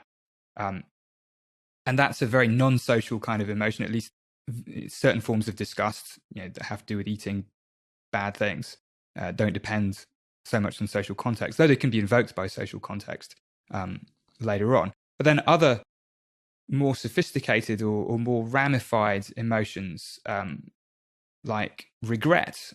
I think about regret. It's not the same as disappointment. Disappointment is, I was expecting X and I got Y, like a lot of people might have done Christmas last week. You can be disappointed, but regret has an essential counterfactual element that, I could have done this instead, and then I would have got X if I'd done this. And I think certainly my own personal emotional life involves many experiences of regret, and even anticipatory regret, where I regret things I haven't even done yet because I kind of assume they're going to turn out badly. And the relevance of that is that these sorts of emotional experiences depend on quite high-level predictions about counterfactual situations, about social consequences, about what other people might think or believe about me. So we can have an ordering of the richness of emotional experience, I think, that is defined by the kinds of predictions that are brought to bear. But they're all ultimately rooted in their relevance for physiological viability. Well, so we've been talking about the contents of consciousness and how varied they are and how they're shaped by top-down predictive processes, perhaps even more than bottom-up processes. But what do you think about the experience of, it's often described as being of pure consciousness without content or without obvious content? Is this something that you are skeptical exists, or do you have a place on the shelf for it? I think it probably does exist. I don't know. I mean, unlike you, I've not been a very disciplined meditator. I've tried it a little bit, but it's not something that you probably gain very much from dabbling in. I think there will be it seems to me conceivable that there's a phenomenal state which is characterized by the absence of specific contents. Now, I can imagine I'm happy with the idea that that state exists. I'm somehow skeptical of people's reports of these states. And this gets back to what we were talking about earlier, that we tend to somehow overestimate our ability to have insight into our phenomenal content at any particular time. But yeah, I mean, what would the interesting question there, which I haven't thought about a lot, is what would the computational vehicles of such a state be in terms of predictive perception? Is it the absence of predictions, or is it the prediction of that nothing is causing my sensory input at that particular time? I don't know. I have to think about that some more. Yeah, I mean, it's an experience that I believe I've had. I mean, again, I agree with you that we're not subjectively incorrigible, which is to say we can be wrong about how things seem to us. We can certainly be wrong about what's actually going on to explain the character of our experience, but I would say we can be wrong about the character of our experience in important ways, which is to say that if we become more sensitive to what an experience is like, we can notice things that we weren't first noticing about it. And it's not always a matter of actually changing the experience. Obviously, there's conceptual questions here about whether or not, being able to discriminate more is actually finding, qualia that were there all the time that you weren't noticing, or you're actually just changing the experience. When you learn how to taste wine, are you having a fundamentally different experience, or are you actually noticing things that you might have noticed before, or are both processes operating simultaneously? I think it's probably both. Yeah, I mean, I think this whole predictive perception view would come down pretty firmly that, at least to some extent, your experience is actually changing because you're developing a different set of predictions. Your predictions are better able to distinguish initially similar sets of sensory signals. So I think, it's not just that you're noticing different things, your experiences are changing as well. I mean, to take the experience of pure consciousness that many meditators believe they've had, people have had it, on psychedelics as well. I mean, perhaps we'll touch the topic of psychedelics because I know you've done some research there. But the question is, what I'm calling pure consciousness, was there something there that I could have noticed that was the contents of consciousness that I wasn't noticing there? But the importance of the experience doesn't so much hinge for me on whether or not consciousness is really pure there or really without any contents. It's more that it's clearly without any of the usual gross contents. It's quite possible to have an experience where you're no longer obviously feeling your body. There's no sensation that you are noticing. There's no sense of, proprioception. There's no sense of being located in space. In fact, the experience you're having is a consciousness denuded of those usual reference points. And that's what's so interesting about it. That's what's so expansive about it. That's why it suddenly seems so unusual to be you in that moment, because all of the normal experiences have dropped away. So seeing, hearing, smelling, tasting, touching, and even thinking have dropped away.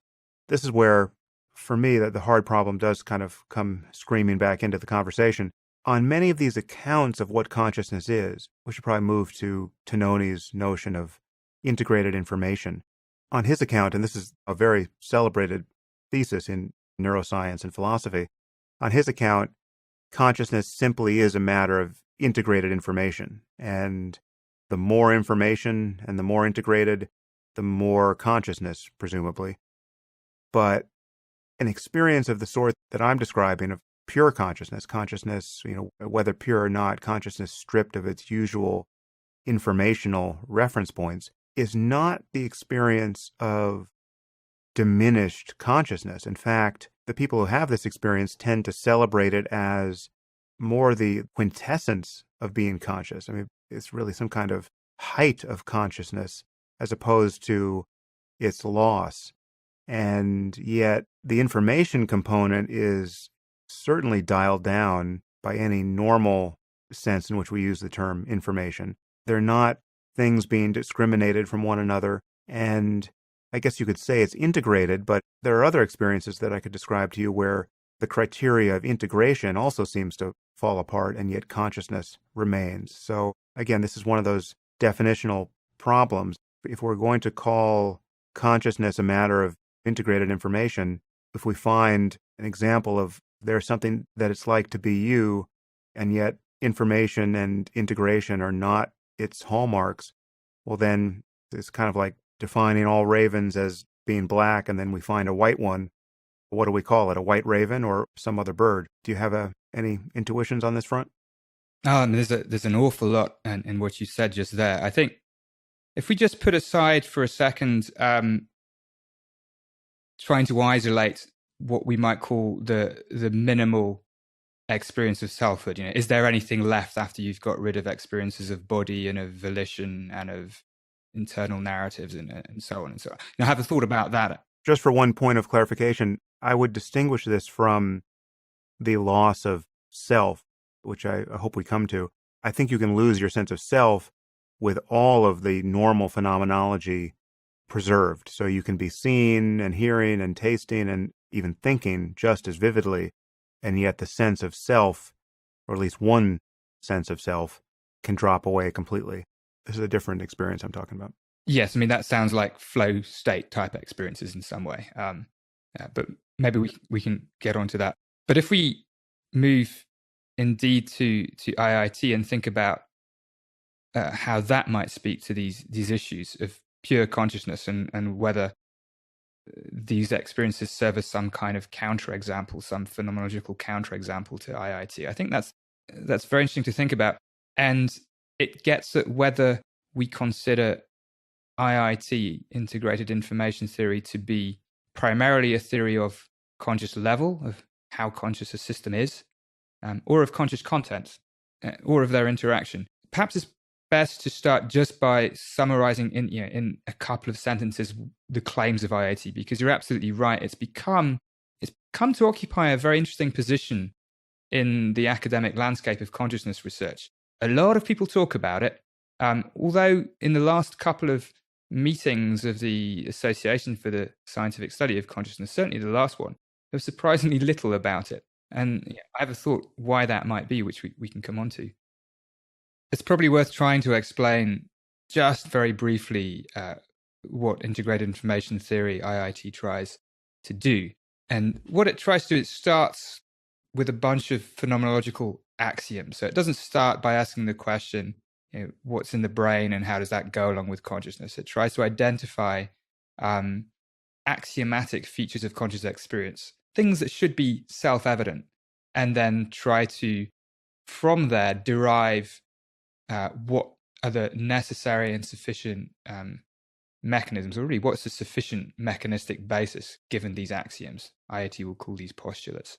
There are actually, in the current version of IIT, 5 of these axioms, but I think we just consider a couple of them, and these are the fundamental ones: information and integration. And these particular, you can call them axioms, or you can call them just generalizations of what all conscious experiences seem to have in common. Information integration. So the axiom of information is that every conscious experience is highly informative for the organism, in the specific sense of ruling out a vast repertoire of alternative experiences. You're having this experience right now instead of all the other experiences you could have had, you have had, you will have. You're having this particular experience, and the occurrence of that experience is generating an enormous amount of information because it's ruling out so many alternatives. As you go through this, I think it will be useful for me to just flag a few points where this phenomenologically breaks down for me. So, and again, the reference here is to kind of non-ordinary experiences in meditation and with psychedelics, but the meditative experiences, for me at least, have become quite ordinary. I can really talk about them in real time.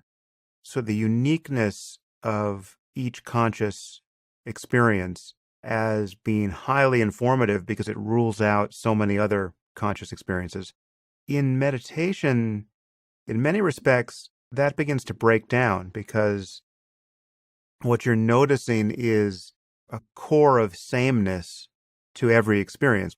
What you're focusing on is the qualitative character of consciousness that is unchanged by experience. And so the distinctness of an experience isn't what is so salient. What is salient is the unchanging quality of consciousness in its openness, its centerlessness, its vividness.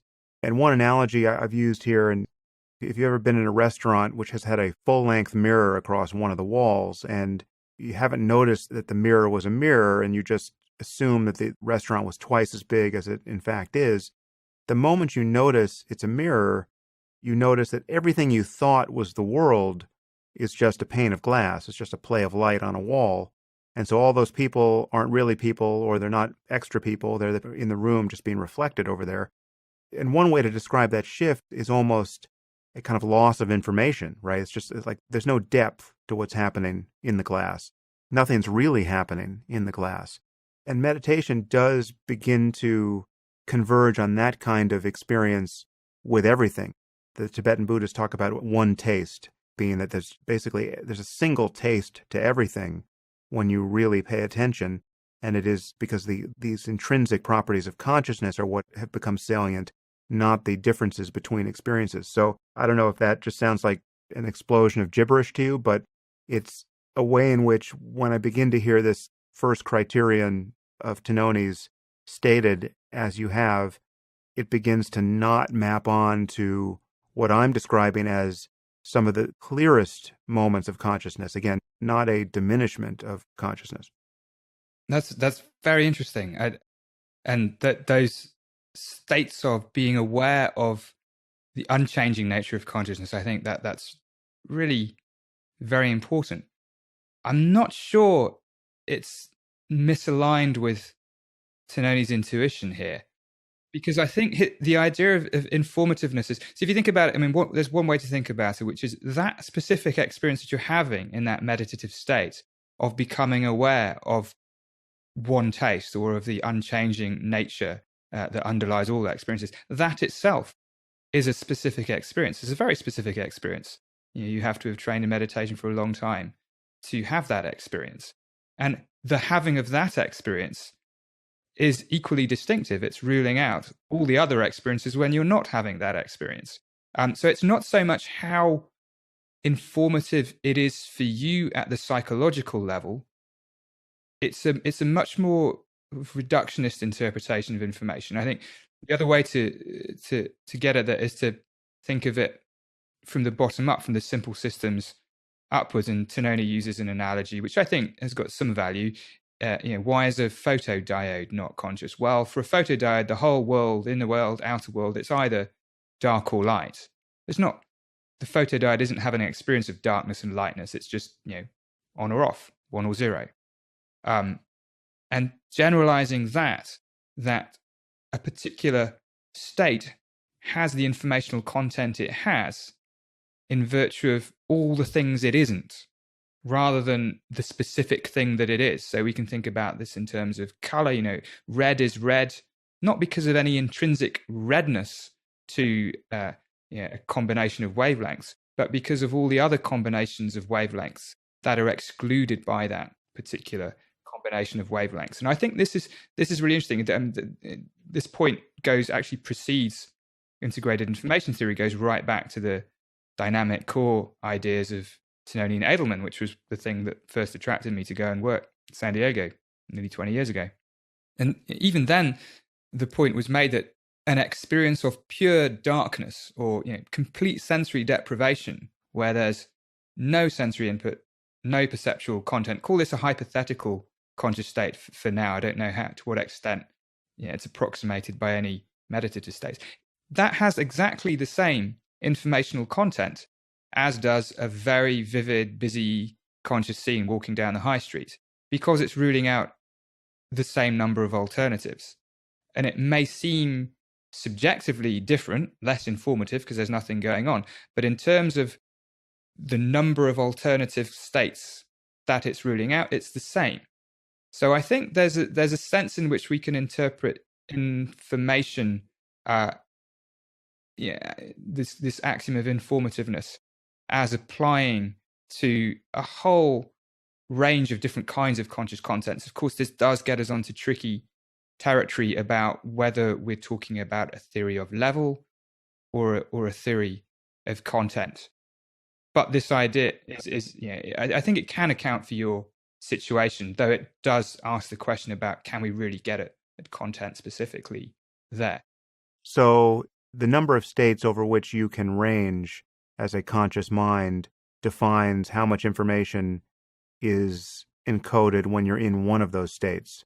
That's right. That would be the claim. And you can think of it in terms of, so one of the quantities associated with this technical definition of information theory is entropy. And entropy simply measures the range of possible options and the likelihood of being in any particular one of those options. And so entropy is a measure of the kind of uncertainty associated with a system state. And so a photodiode can only be in one of two possible states. A single die can be in 6 possible states. A combination of 2 die can be in 12 possible states. And there's actually, I want to link here slightly longer because it's in these technical details about information theory that IIT, I think, runs aground because it's trying to address the hard problem.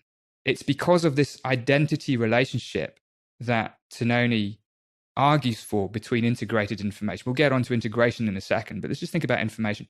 It's because of this identity relationship in which he says consciousness simply is integrated information, measured the right way, that the whole theory becomes empirically untestable and lame. Because if we're to make the claim that the content and level of consciousness that a system has is identical to the amount of integrated information that it has, that means in order to assess this, I need to know not only what state the system is in and what state it was in previous time steps, let's say we measure it over time, but I also need to know all the states the system could be in but hasn't been in. I need to know all its possible combinations, and that's just impossible for anything other than really simple toy systems. There's a metaphysical claim which goes along with this too, which is that information has ontological status. That this goes back to John Wheeler and It from Bit and so on. That the fact that a system could occupy a certain state but hasn't is still causally contributing to the conscious level and state of the system now. And that's a very strong claim, and it's a very interesting claim. I mean, who knows what the ontological status of information in the universe will turn out to be. But you also have an added problem of how you bound this possibility. So, for instance, so not only can you not know all the possible states my conscious mind could be in so as to determine the information density of the current state, but what counts as possible? If in fact it is possible to augment my brain even now, I just don't happen to know how to do that, but it's possible to do that, or it'll be possible next week. Do we have to incorporate those possibilities into the definition of my consciousness in the current moment? I'm guessing, but probably not. I think on the theory, as I understand it, the repertoire of possible states is with respect to the mechanism as it is, not how the mechanism might be in the future. Sorry, there's one problem I've always had with Tononi, and I guess it was with Edelman before him, is that the integration of information has to happen over a certain time period, but that time period is just kind of stipulated more or less axiomatically.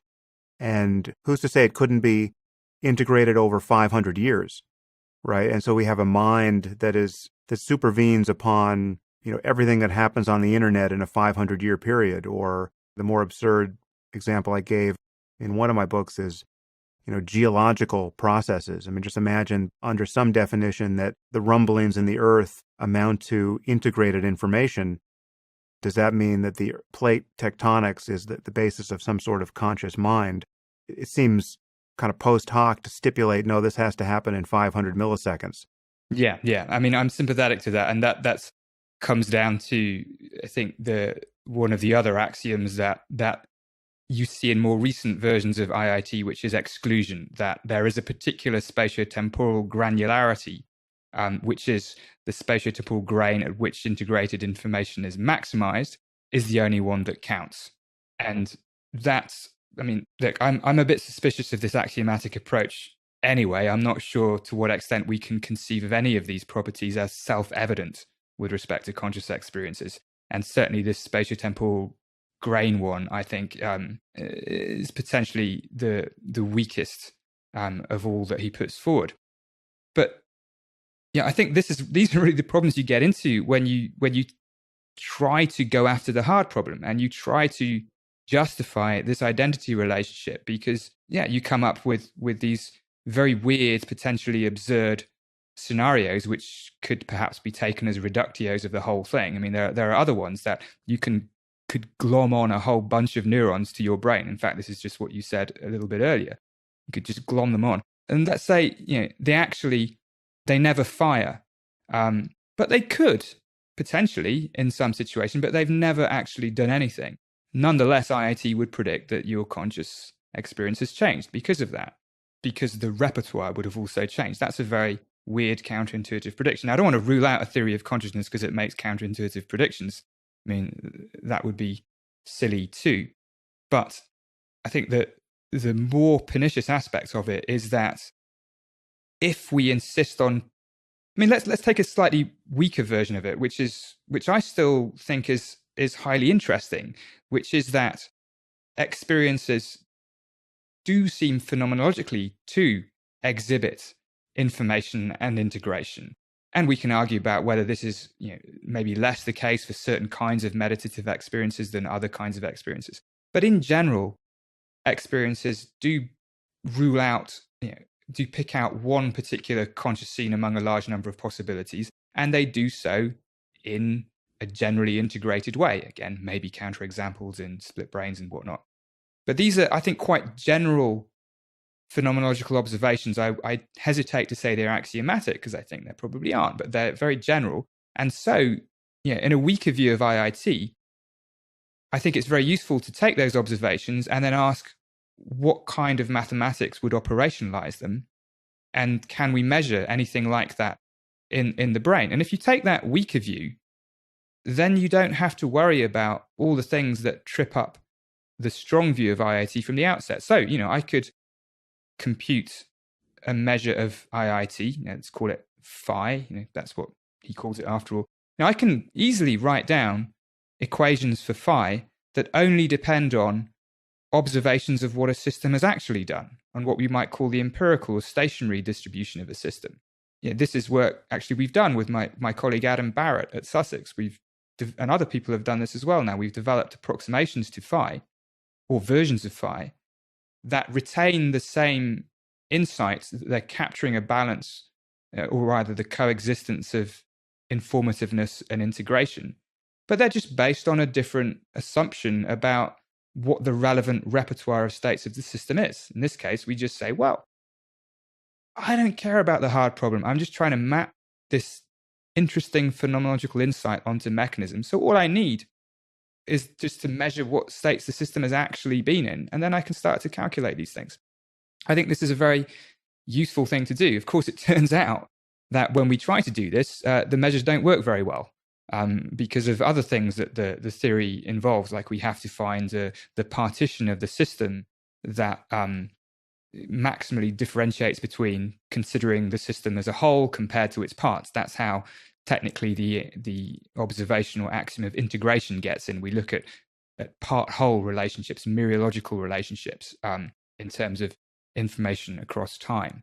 It's kind of annoying, but also illuminating that when you develop empirically applicable measures that are based on these insights, in practice, they really don't seem to work very well, which is a bit of a warning sign, because what you'd want for a theory with legs is that the closer you get to operationalizing it, the more empirical purchase it should have, not the less empirical purchase it should have. So, I mean, this is one reason I think that we've seen a bit less IIT stuff out there in the last year or so, because it's just very, very difficult. It just doesn't, if you treat it as a hammer and hit the problem of consciousness, it doesn't sort of split apart very nicely. And this may well be because we haven't got the right approximations yet. I still think there's something in there. But if you just go after the hard problem, you're not going to get anywhere with it. Isn't there an additional wrinkle here where some version of panpsychism comes sneaking in? Because if consciousness is really just identical to integrated information at any level of integration and information, then the lights come on very early and in entirely piecemeal ways, so that you could imagine thousands or even millions of loci of consciousness at levels far below what we think of as being the level of consciousness in a human brain. And then you could imagine other systems that now we're potentially getting down to David Chalmers and his conscious thermostats, depending on how you want to define integration and information. Yeah, sure. I mean, I completely agree that the theory as expounded by Giulio Tononi and also more recently by David Chalmers and by Christoph Koch as well, they take this panpsychist interpretation, which you have to take if you do buy this identity relationship that consciousness is integrated information, because then, yeah, you're going to find small amounts of it in various unexpected places. You won't find it everywhere because not all systems have a non-zero integrated information. You can design systems that have no integrated information. In fact, you can do a version of the zombie experiment here. You could say, I can maybe unwrap all the recurrent dynamics of a biological brain into a single feed-forward network where information just flows in one direction. Well, we almost have that when you think about the human cerebellum, the little brain off the back of our big brain, which actually has 4 times the number of neurons the rest of the brain has.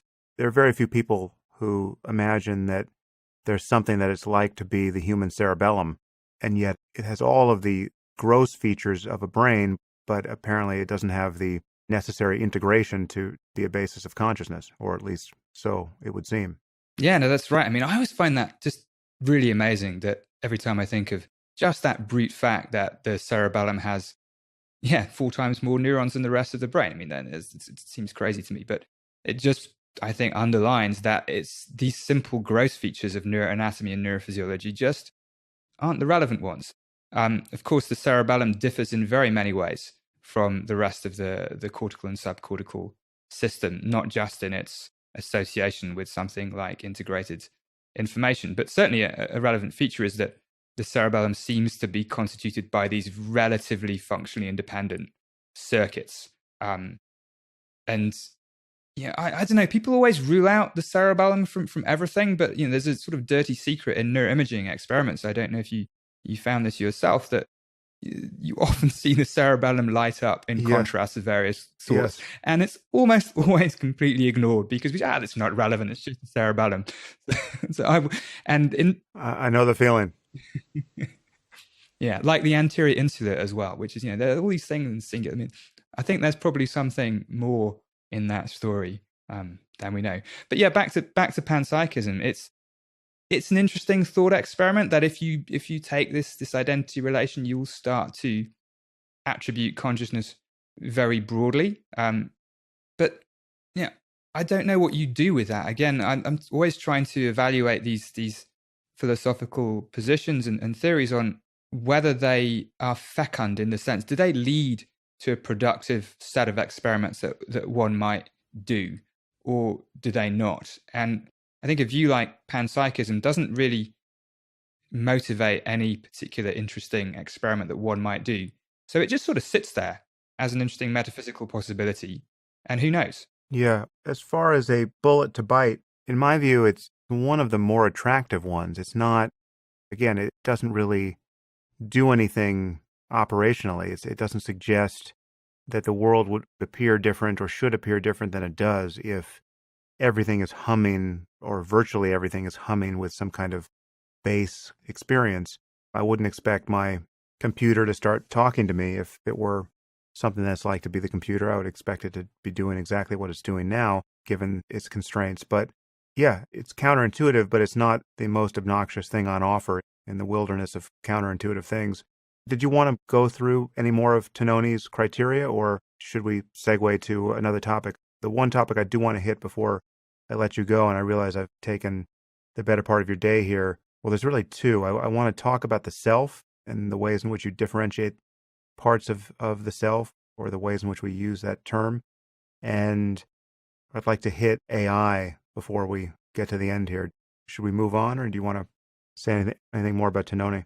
Let's move on just with one, let me say one final thing about it, which is that at the same time as developing this I think very interesting but difficult to test theory, there are whole sets of empirical approaches which do seem to shed some light on the mechanistic basis of conscious level, which are associated with these basic principles of IoT. So there's this thing called the perturbation complexity index, which is basically, you use transcranial magnetic stimulation.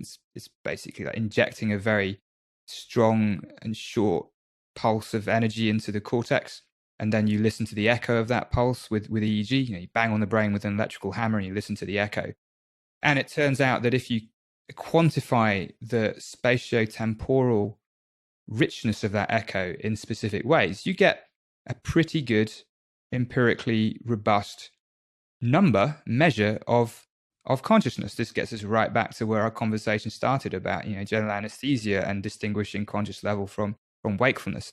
This is all very productive, and we've been doing the same thing without the stimulation, just calculating the complexity, the signal diversity of spontaneous EEG tracks in a very very nice way changes in conscious level. And it also seems to, oddly, in the psychedelic state, go up a bit from the normal baseline of wakeful conscious level. Or not so oddly. Or not so oddly, although it's not an evidence for, as was written up by a number of people, they said, we found evidence for a higher state of consciousness. It's not that. We've found increased neuronal signal diversity. But indeed, it's maybe what you'd expect to find given the phenomenology of the psychedelic state.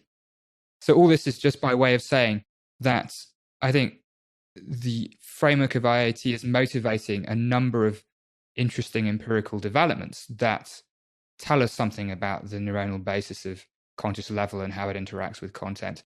You don't have to bite the whole of the bullet to get there. Well, I asked the obvious question now. Has anyone done that experiment for the cerebellum?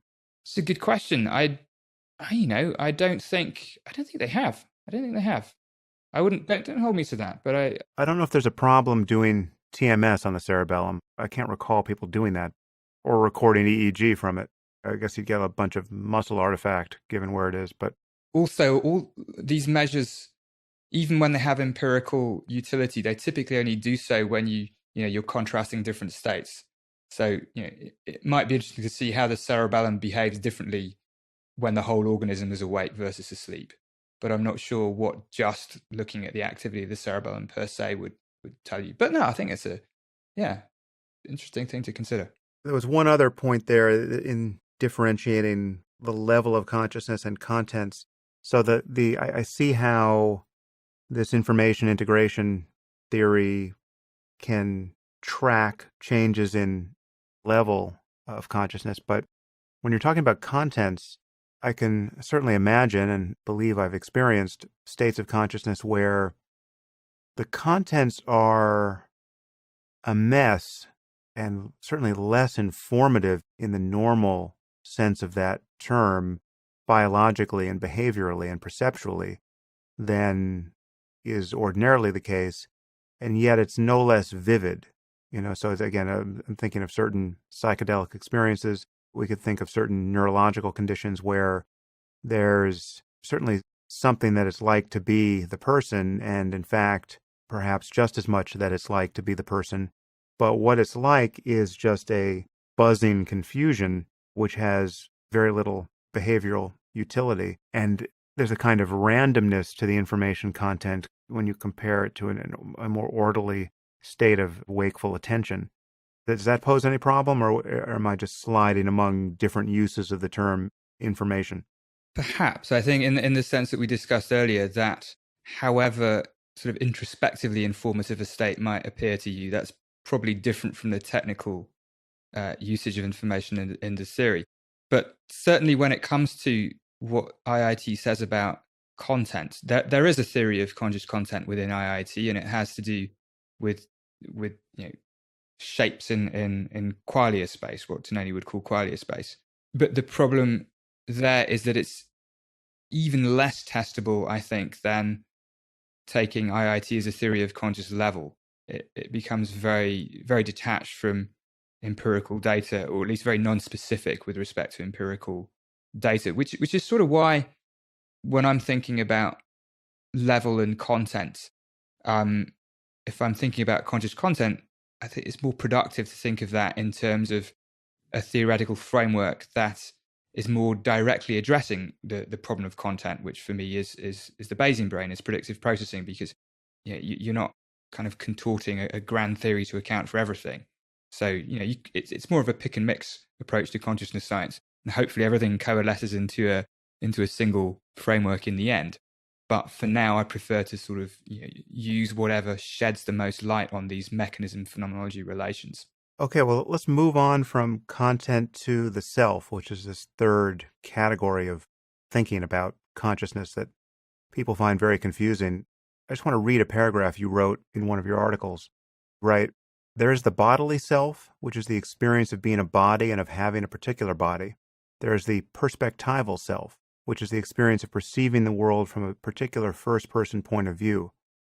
The volitional self involves experiences of intention and of agency, of urges to do this or that, and of being the causes of things that happen.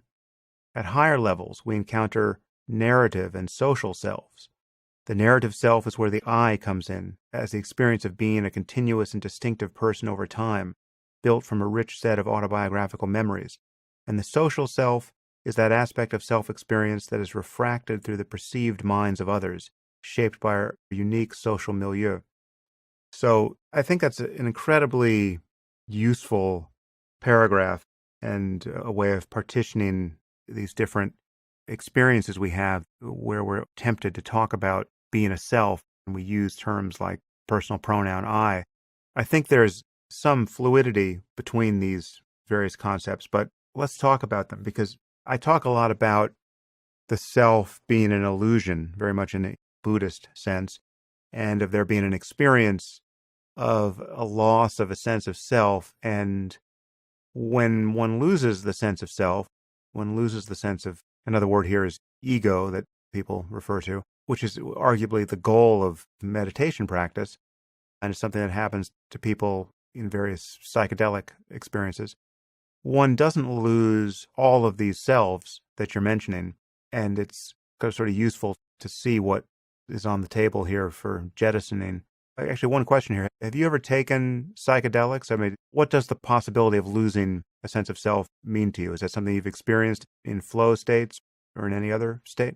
Yeah, I always thought of it in relation to the fact that the experience of being a self is not one thing.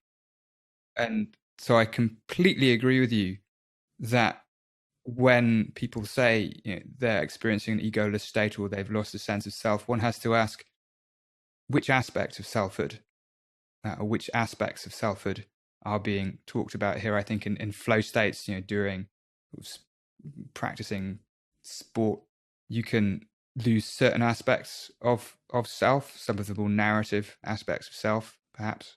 And then in other states, maybe other aspects of selfhood can go too. Just to directly answer your question about psychedelics, not frequently, but yes, for the sole purpose of experiencing for myself what manipulations of conscious experience derive from those sorts of compounds.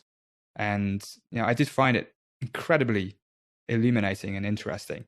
More so, I have to say, for me, in the way I experienced the external world than in how I experienced myself within it. But perhaps that's just my idiosyncratic report of that. But I think the idea of specifying these different ways we experience being a self, and there are probably others too, but there's one summary there that you kindly read out. The first purpose of doing that is to underline that this idea, that some of us may have, we haven't reflected on what it is to be a self very much, that the self is unified, that if I'm going to experience selfhood, it's going to comprise of all these things, that by definition, but that's just wrong. That our experience of being a self day to day, if we're healthy without psychiatric or neurological illness, well, it's still constituted by all these different aspects, which can be manipulated relatively independently, either experimentally or through drugs, and which can be affected specifically by different kinds of brain damage and psychiatric illness as well. It doesn't mean the whole self has gone. And this is for me anyway, a very helpful way to think about selfhood, because it just makes the point that my experience of being a self is constructed in just the same way as my experience of the outside world. It's put together in virtue of a number of predictions about the causes of self-related signals that are then bound together in an overall perception of me-ness, of this is me, this is myself. But it's all built on a whole range of different processes happening in parallel. And how far can you strip these levels away and still have some core experience of selfness left? I think you can probably go pretty far. I mean, you can certainly experience selfhood without having a rich social environment, I think. Some people would disagree with that, probably. Chris Frith might disagree with that. But it's hard for me anyway to see that our experiences of ourselves through the eyes of others is a necessary component of selfhood. There's two questions here. One, can you have a rich experience of self without ever having had a social experience, or can you have a rich experience of self having had a social experience but no longer having one, like a critical period of development being fulfilled, but then you live as a hermit, never seeing another person again? I think in that case, it's obvious.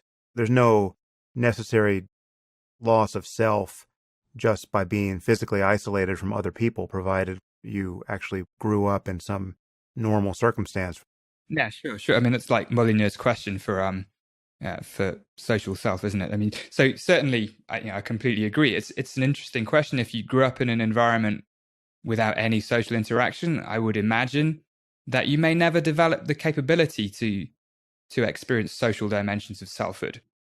That may well be, but does that mean you have no sense of self? Probably not. I think there are many other levels of selfhood which probably just don't depend on social context at all. And we can get quite low down to experiences of volition and agency. So when I know you've thought a lot about this and written a lot about this, Sam, but we have experiences of intending to make actions, and we've experiences of being the cause of things that happen. These are quite subpersonal aspects of selfhood. We don't have to associate them with being a continuous individual over time. They're just associated, they're perceptions of actions that have relatively internal causes rather than external causes. But that's an element of self that doesn't seem to depend on episodic memory or social context. And of course, that can go away too. You can have people with akinetic mutism who don't display any kind of voluntary action at all, or the other end of the scale, people with schizophrenia or alien hand syndrome who make voluntary actions and don't experience them as voluntary. But again, it's not, one can, I think, imagine that's not core to self. And then we have the first person perspective. Is that the core of self? Is it that we experience the world from a particular first person point of view? It may be associated with a control of attention, something like that. I think this is getting close to maybe what might be intrinsic to any kind of selfhood. But even then, I'm not completely sure, because certainly we can manipulate first person perspective quite readily. People have out of body experiences, autoscopic hallucinations. We can induce things like that in the lab using virtual reality. They still have a first person perspective. So I'm unclear whether that can be gotten rid of. But then the really basic stuff, I think, comes down to these experiences of body. And we can experience our body from the outside as an object in the world, this is my hand, but which is part of my body. We know that can be manipulated. There's classic experiments like the rubber hand illusion show that it's surprisingly easy to change the brain's perception of what is and what is not part of its body. But really at the core of all this comes back to what we were talking about a bit earlier about the fundamental phylogenetic justification for having brains in the first place in terms of the regulation of internal state and and how this is based on perceiving in a control-oriented way the relevance of everything towards maintaining the physiological state in the bounds compatible with life. Thomas Metzinger has talked about this, I think, in terms of existence bias, that we have this fundamental drive to stay alive, and all our perception is warped to that kind of existence bias in one way or another. And for me, that's probably the essence of self that I don't know you can ever get rid of, that we just have this inchoate sense of being a body, being this flesh and blood organism that is persisting over time, independently of a first-person perspective, independently of volition, independently of memory. The only counterexamples I can think to that are these weird pathological cases like Cotard syndrome, where people believe they're dead.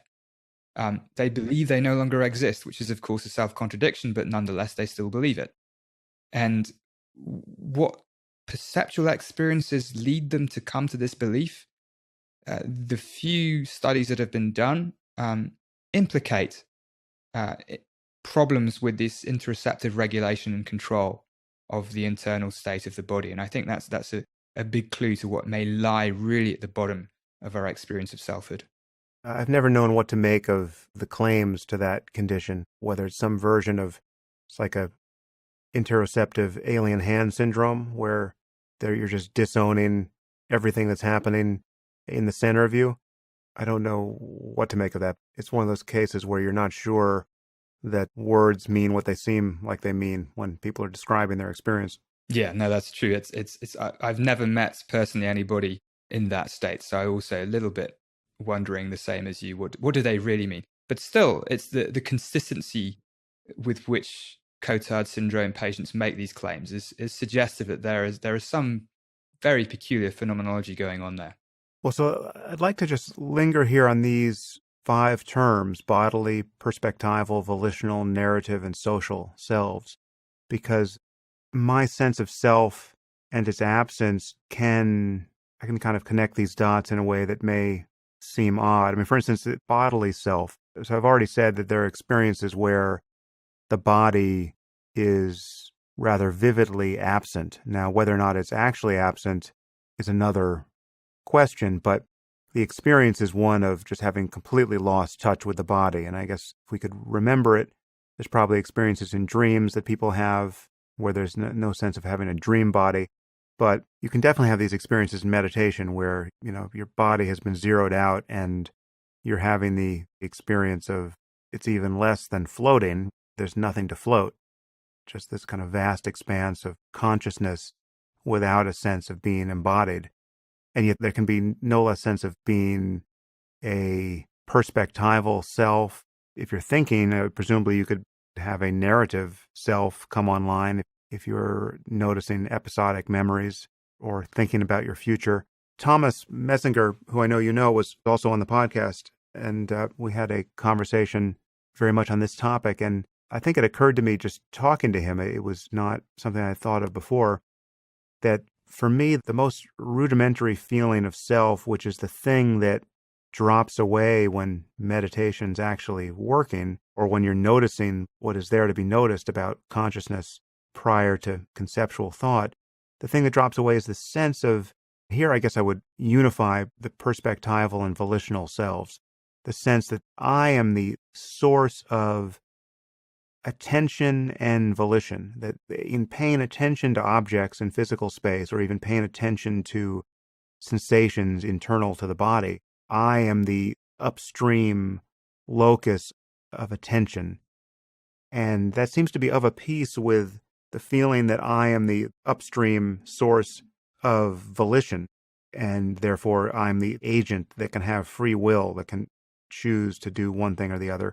in losing that sense, you don't lose the difference between paying attention to something or not, and you don't lose the difference between volitional and non-volitional actions. So, I mean, the difference between having a tremor and having a volitional motor movement is still a difference, but the sense that there is a self that is the agent exercising those acts of attention, acts of volition, that can drop away. I'm just wondering what you make of that. I think that's really fascinating. The description of what those states are like, it seems to be getting at, again, this idea that it's the control of attentional focus, whether that's internal or external, that is very central to this, or rather, that's what you can lose. You can lose this sense of control of attention, but there is still the effect of attention on action. It's certainly not the same thing that schizophrenics report, which is this being imposed from the outside. So I can imagine that if you hooked me up to some computer that was driving my attention and volition on its own, I'm no longer in charge, physiologically, I would notice that difference, and it would be certainly an unpleasant one. So like to take a volitional action, the hallmark of an action being volitional is that it's associated with intentions. So the intentions still have to be there for it to be categorized as volitional, for at least most volitional actions. But it's just from this point of view, it's clear that intentions themselves merely arise without an agent authoring them. Yeah, which I think is probably quite a detailed and deep insight into what intentions, if they are anything, actually are. They don't emerge from some soul or some original source of willed action at all. They emerge in our conscious experience just in the same way that other conscious experiences emerge, and they emerge reflecting motor intentions, which lead to actions that have causes that arise from the internal mechanics of the brain and the body, more so than from external causes. So that seems to make perfect sense to me, that you can still think about volitional actions without falling into this naive assumption that there's some essence of self which is causing those volitional actions to happen. I think that's probably exactly right. I mean, from my perspective, if I think about volitional actions, or rather the experience of volition, see, that's the thing. In thinking about the relation between volition, agency, and will, the problem has always been to resist the temptation to think about will or our experience of will as causing something. It's much richer, I think, more productive to think about, well, under what circumstances and constraints do we have experiences of volition and agency? And so you can then think about them as perceptual inferences in just the same way that we have all sorts of other perceptual inferences. Also, it seems like much of it is retrospective as well. So, for instance, I just reached for a bottle of water and took a sip, and that is really the quintessential volitional action.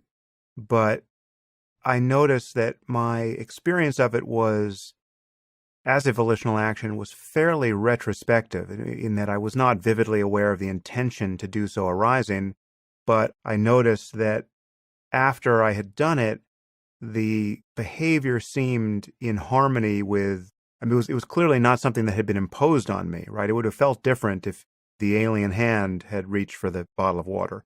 Much of this is a matter of conforming.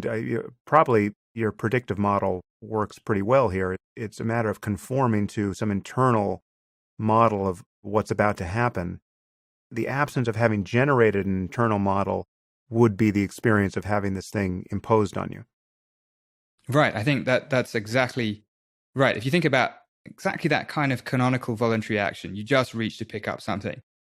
Something really interesting about that, which is that in the moment, you're probably not having this vivid experience of will, right? It's something that when you reflect on, oh, that happened. When I have the most vivid experiences of volition and will, it's when I'm probably facing a really difficult decision or trying to exert a lot of cognitive control and not do something rather than do something that comes naturally. And just to take that specific example again, you pick up the bottle of water. There's a whole bunch of relevant sensory information about that act. There is, even if it's just in your periphery, there's some visual information that your hand has moved over there and picked something up. There's tactile information when you grasp the bottle. There's proprioceptive and kinesthetic information about your joint positions and angles and their dynamics, how they're changing. There's probably some auditory feedback as well when you pick up the bottle. And of course, there are motor commands themselves, motor references. And it's plausible to think that one's experiences of volition is just the brain's best guess, the inference to the best explanation of all those sensory signals put together. And that you could probably lose any one or two of them and still have some experiences of volition. This gets at a key distinction, I think, in these sorts of ideas, which is, can you have experiences of volition and agency even without motor intentions? And with some my colleagues at Sussex, with Warwick Roseboom and Keisuke Suzuki, we're using virtual reality to try to explore some of these situations, and Peter Lush as well, where we have virtual reality hands that you feel a sense of ownership for, that occasionally make plausible voluntary actions that you didn't yourself make. And then we can measure whether they show the characteristics of voluntary action. Do you see things like intentional binding, where you perceive self-caused events to be closer together in time than events that are not self-caused? Do you get something like a rubber hand illusion for volitional action there? You do. You basically, seems like what you get, and we're still doing this work now, but it seems like what you get is an equivalent amount of intentional binding, which is to say that this virtual hand moves and presses a button and then a sound happens. And you then judge when in time that sound happened. In a situation where the virtual hand moves itself and you don't move, you know that you haven't moved your hand. So we haven't been able to induce a sort of full illusion of volitional movement where you don't even notice that you didn't make the movement. But even though you know that you didn't move the hand, you still see a shift in timing towards the action onset, even though you didn't move your hand there. I would imagine if you had people moving their hands, but you just moved the virtual hand much more or slightly differently than the actual movement, subjects would own, obviously it would have to be in register to some degree, but there'd be a certain degree of being out of register that would be owned without internal comment by the subject as his or her own action. Yeah, I think that's right. I think there's going to be a sort of range of, again, this falls out quite nicely from this predictive processing view, where predictions are made with a specific degree of precision. And that can certainly be estimated and altered as well, so that if sensory signals seem to be unreliable, then the predictions will be less precise. And actually, in that whole framework, attention turns out to have a lot to do with estimations of the precision of data.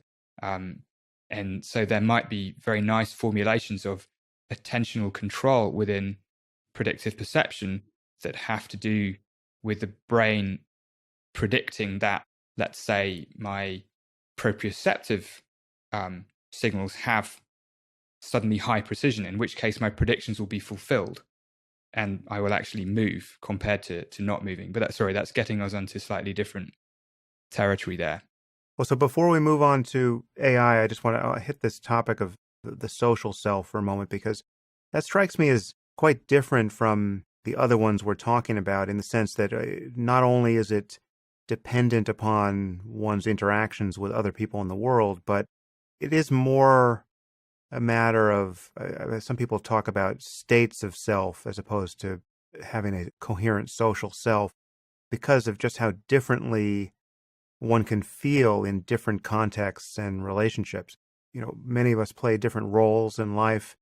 You might be a father or a husband or a professor or an employee or a son, and there's just many different context you can be in as a self. And we find that very different properties of our minds come on and offline in those situations where you can feel super confident in one context and the antithesis of confidence in another, and have those very different states be almost like guaranteed attractor states of those relationships, where there's some people you're with where you more or less always feel like your best self, and some people you're with where you're kind of guaranteed to not have access to almost everything you like about yourself. And so people can shift in and out of these states, but I would argue it's still the same. If you feel like an I in one, you're going to feel like an I in another. It's the perspectival, volitional, perhaps bodily, and even narrative self or selves that move or seem to move stably into those different social contexts and get buffeted around by the different parameters. How do you think about the social self? I think that's very nicely put. I love the idea of attractor states for different elaborations or expressions of social selfhood, because I think you're absolutely right that it's probably that aspect of selfhood that is most open to being shaped by one's immediate external context. I'll move from one room to another, I'll leave my house and go to work, and I'll inhabit a different social context, but I will still have the same body, and I will still have the same first-person perspective.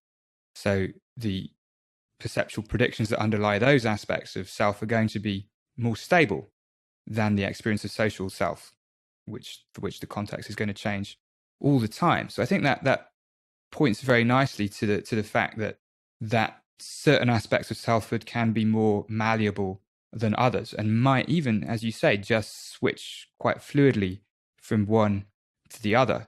Now, I was more thinking of it before you made those nice comments. I'd been more thinking of it just in terms of an aspect of self that can be present or absent to different degrees. I mean, we can sometimes think of conditions like autism as having a different kind of social self, where people with autism can indeed still read emotional expressions and so on, but they don't seem to perceive others' mental states in quite the same way.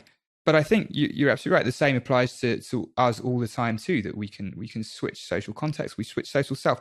The other interesting thing that this gets at, though, is the extent to which we experience ourselves as unchanging over time. As you said, there's still this I that seems continuous in all these social contexts. And in fact, I think when people first encounter this idea of what it is to have a conscious self, part of what seems distinctive about experiences of self is this continuity over time. We expect our experiences of the outside world to change all the time as we move around. But we somehow expect our experiences of self to be relatively stable. Now, I think there's a sense in which they are more stable. And again, the lower you go towards the regulation of the internal state of the body, probably the more stable they are too. But I also have the suspicion that we are perceptually biased for good evolutionary reasons, to overestimate the degree of self-continuity that we have. And I've been recently thinking about this in terms of change blindness. So there's these beautiful experiments, I'm sure you know, and probably many of your listeners have as well, of change blindness, where you can, for instance, have a visual scene and the background might slowly change color from red to green or red to blue, something like that. And if the change is slow enough and you don't know that it's going to happen, you don't notice it. You don't notice the change at all. Alternately, you can have it where if it's masked, it can be a sudden change of removing probably 10 or 15% of the visual field, or like you can remove actual people from the lawn or whatever's in the picture, or you can move a tree. That's right. And people don't notice. You have these mud splash experiments where exactly you introduce a big transient and you can get away with murder. But it's these slow changes that I find actually a bit more interesting, because you're looking at this thing the whole time. And of course, the question comes up, did your experience change and you just didn't notice that your experience was changing? Or did your experience not change until it was pointed out to you? And I tend to favor the first account, that perception of change is not the same thing as change of perception. It's perfectly consistent to have changing perception and not be aware that your perception is changing, because change is just another kind of perception. And I think this probably applies in spades to how we experience self, that we are just strongly biased towards perceiving ourselves as not changing very much. So we have this kind of this hugely powerful self-change blindness. So I think our experience of self, even probably at some of these lower levels, can change quite a lot, but we're just not going to experience that change. Yeah, I think it's actually even worse than that. I think the sense of self is blinking in and out of existence all the time for everybody, whether they learn to meditate or not. And it's only someone who learns to meditate who just notices it or can produce that blinking on demand by paying attention to this thing we're calling I. It's analogous to, change blindness is a great example. I think perhaps a better example based on just its ever-present quality in our lives is a visual saccade. So people don't really notice that when they're moving their eyes all around continuously, their vision is being interrupted by every moment of moving because the brain has learned for evolutionary reasons not to take in information during the moving phase of eye travel because you'd have this experience of the world lurching around every moment that you moved your eyes. So we're functionally blind in those moments, and those moments are occurring all the time. And in some sense, I think we are experiencing saccades of self moment by moment and just not coding them as interruptions in the continuity of self. Whether the same thing could be said for consciousness, I don't know, but even that seems like a possibility. It's very interesting. I hadn't thought about internal saccades, but yeah, you might be right. Let's move on to, and this has been a marathon conversation for which I'm quite grateful because it's all fascinating. Let's finally, before the rest of your life and your various states of self can commence in other contexts, let's touch this topic of AI, which has become fascinating to me and many other people. I think you and I have slightly different intuitions about the prospects of building conscious AI, and I've heard you say a few things that sounded fairly skeptical on that topic. First, we should distinguish consciousness from intelligence because obviously they're different. Perhaps you want to start there and then give me your take on AI. That's a good place to start. It's often, I think, too frequently assumed that not that it's the same thing, but that a sufficiently intelligent system will at some point develop consciousness, that one is naturally follows the other. Intelligence, and artificial intelligence, is doing the right thing at the right time. I think it's as simple as that. It's efficient, adaptive action selection. And AI is making great strides at the moment. Consciousness, as we discussed right at the beginning, is this question of the instantiation of phenomenal properties. Is there something it is like to be you or me or a machine? And these are almost certainly related, but they're certainly not the same thing at all. Well, put that way, they obviously break apart because, so if intelligence is doing the right thing at the right time, and consciousness is the fact that it's like something to do the right or the wrong thing at any time. I mean, you can be conscious of canonically stupid moves as well as you can be conscious of smart ones. Let's just linger on this fundamental point. A lot of people seem to assume, this is really coming at your zombie doubts from the other side, if we built anything that was at human level intelligence, no matter how different from a human it might be in its actual hardware implementation, consciousness just by definition will have to come along for the ride because it would be impossible to make something as functionally intelligent as a human being that wouldn't also be conscious. Is it safe to assume that you would believe that because you're so skeptical of a zombie argument? No, actually, I unless it was completely, because the zombie argument turns on completely functionally indistinguishable. And I think the case of general AI does not mean that it has to be completely functionally indistinguishable from a human being. I can imagine just a general AI, the holy grail of artificial intelligence, not just being able to play Go very well is to have the general functional capabilities of a human being. In nowhere in that is it assumed that it's completely indistinguishable from a human being. So I don't think it's that relevant to the zombie argument. And I also don't think it's safe assumption that in order to reach that level of general AI, that the system would need to be conscious. I think it's an open question, but I think it comes down to this pre-theoretical association of intelligence with consciousness, which in turn traces to, I think, this pernicious anthropocentrism that we think we're intelligent and we're conscious, so we think the two things have to go together. But from another perspective, the most important, ethically important and biologically important conscious experiences have got pretty much nothing to do with intelligence. They have to do, again, with physiological integrity, with suffering, with fear, with disgust. And what are the necessary and sufficient components of a system to have those kinds of conscious experiences? I don't think you have to be that smart. I mean, you look at the distribution we talked about earlier.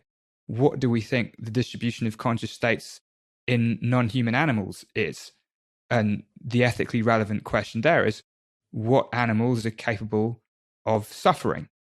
And I think all intelligence brings to the picture is the ability to suffer in ever-increasingly weird ways. As I said earlier, I can suffer from things I haven't even done through experiencing anticipatory regret.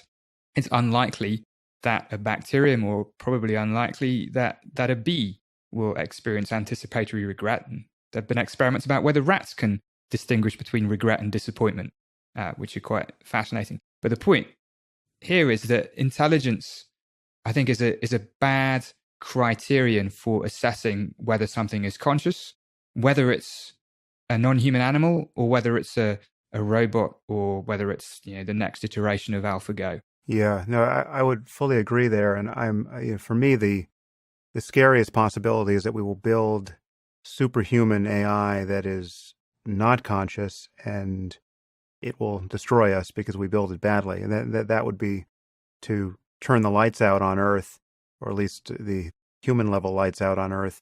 And it would be no comfort at all to know that what remains is more intelligent than we are. The only ethically interesting thing would be if it were actually more important than us on the level of what it can experience.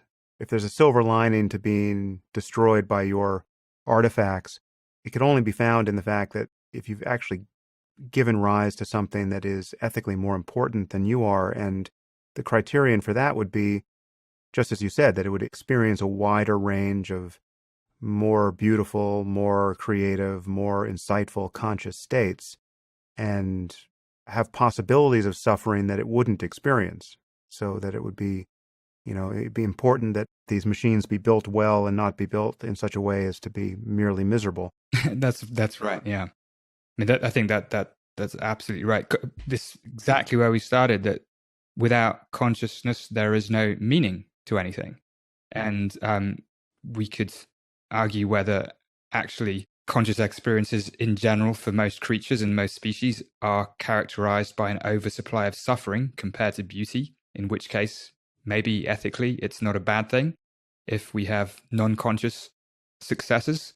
But I still kind of lurch away from that prospect in the hope that there is a point in the space of future possibilities that allows for conscious experiences that are not overwhelmingly characterized by suffering. I think it was in your TED Talk you said some things about the necessity of intelligent systems being alive and having bodies for consciousness. And that struck me as counterintuitive here, because, I don't imagine you're saying that there's something especially important about being made of meat in order to be conscious.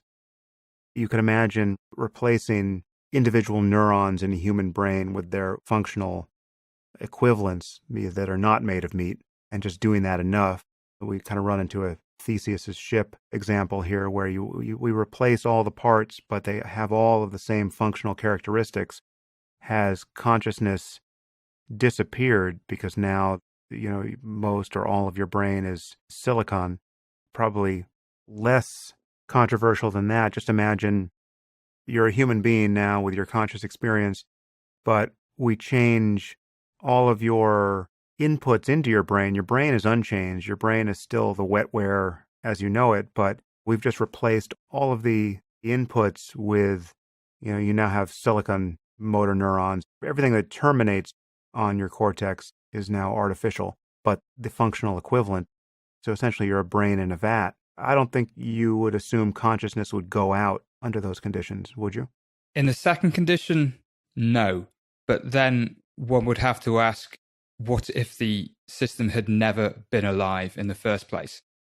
With the first scenario about the replacing neurons with their functional equivalent, I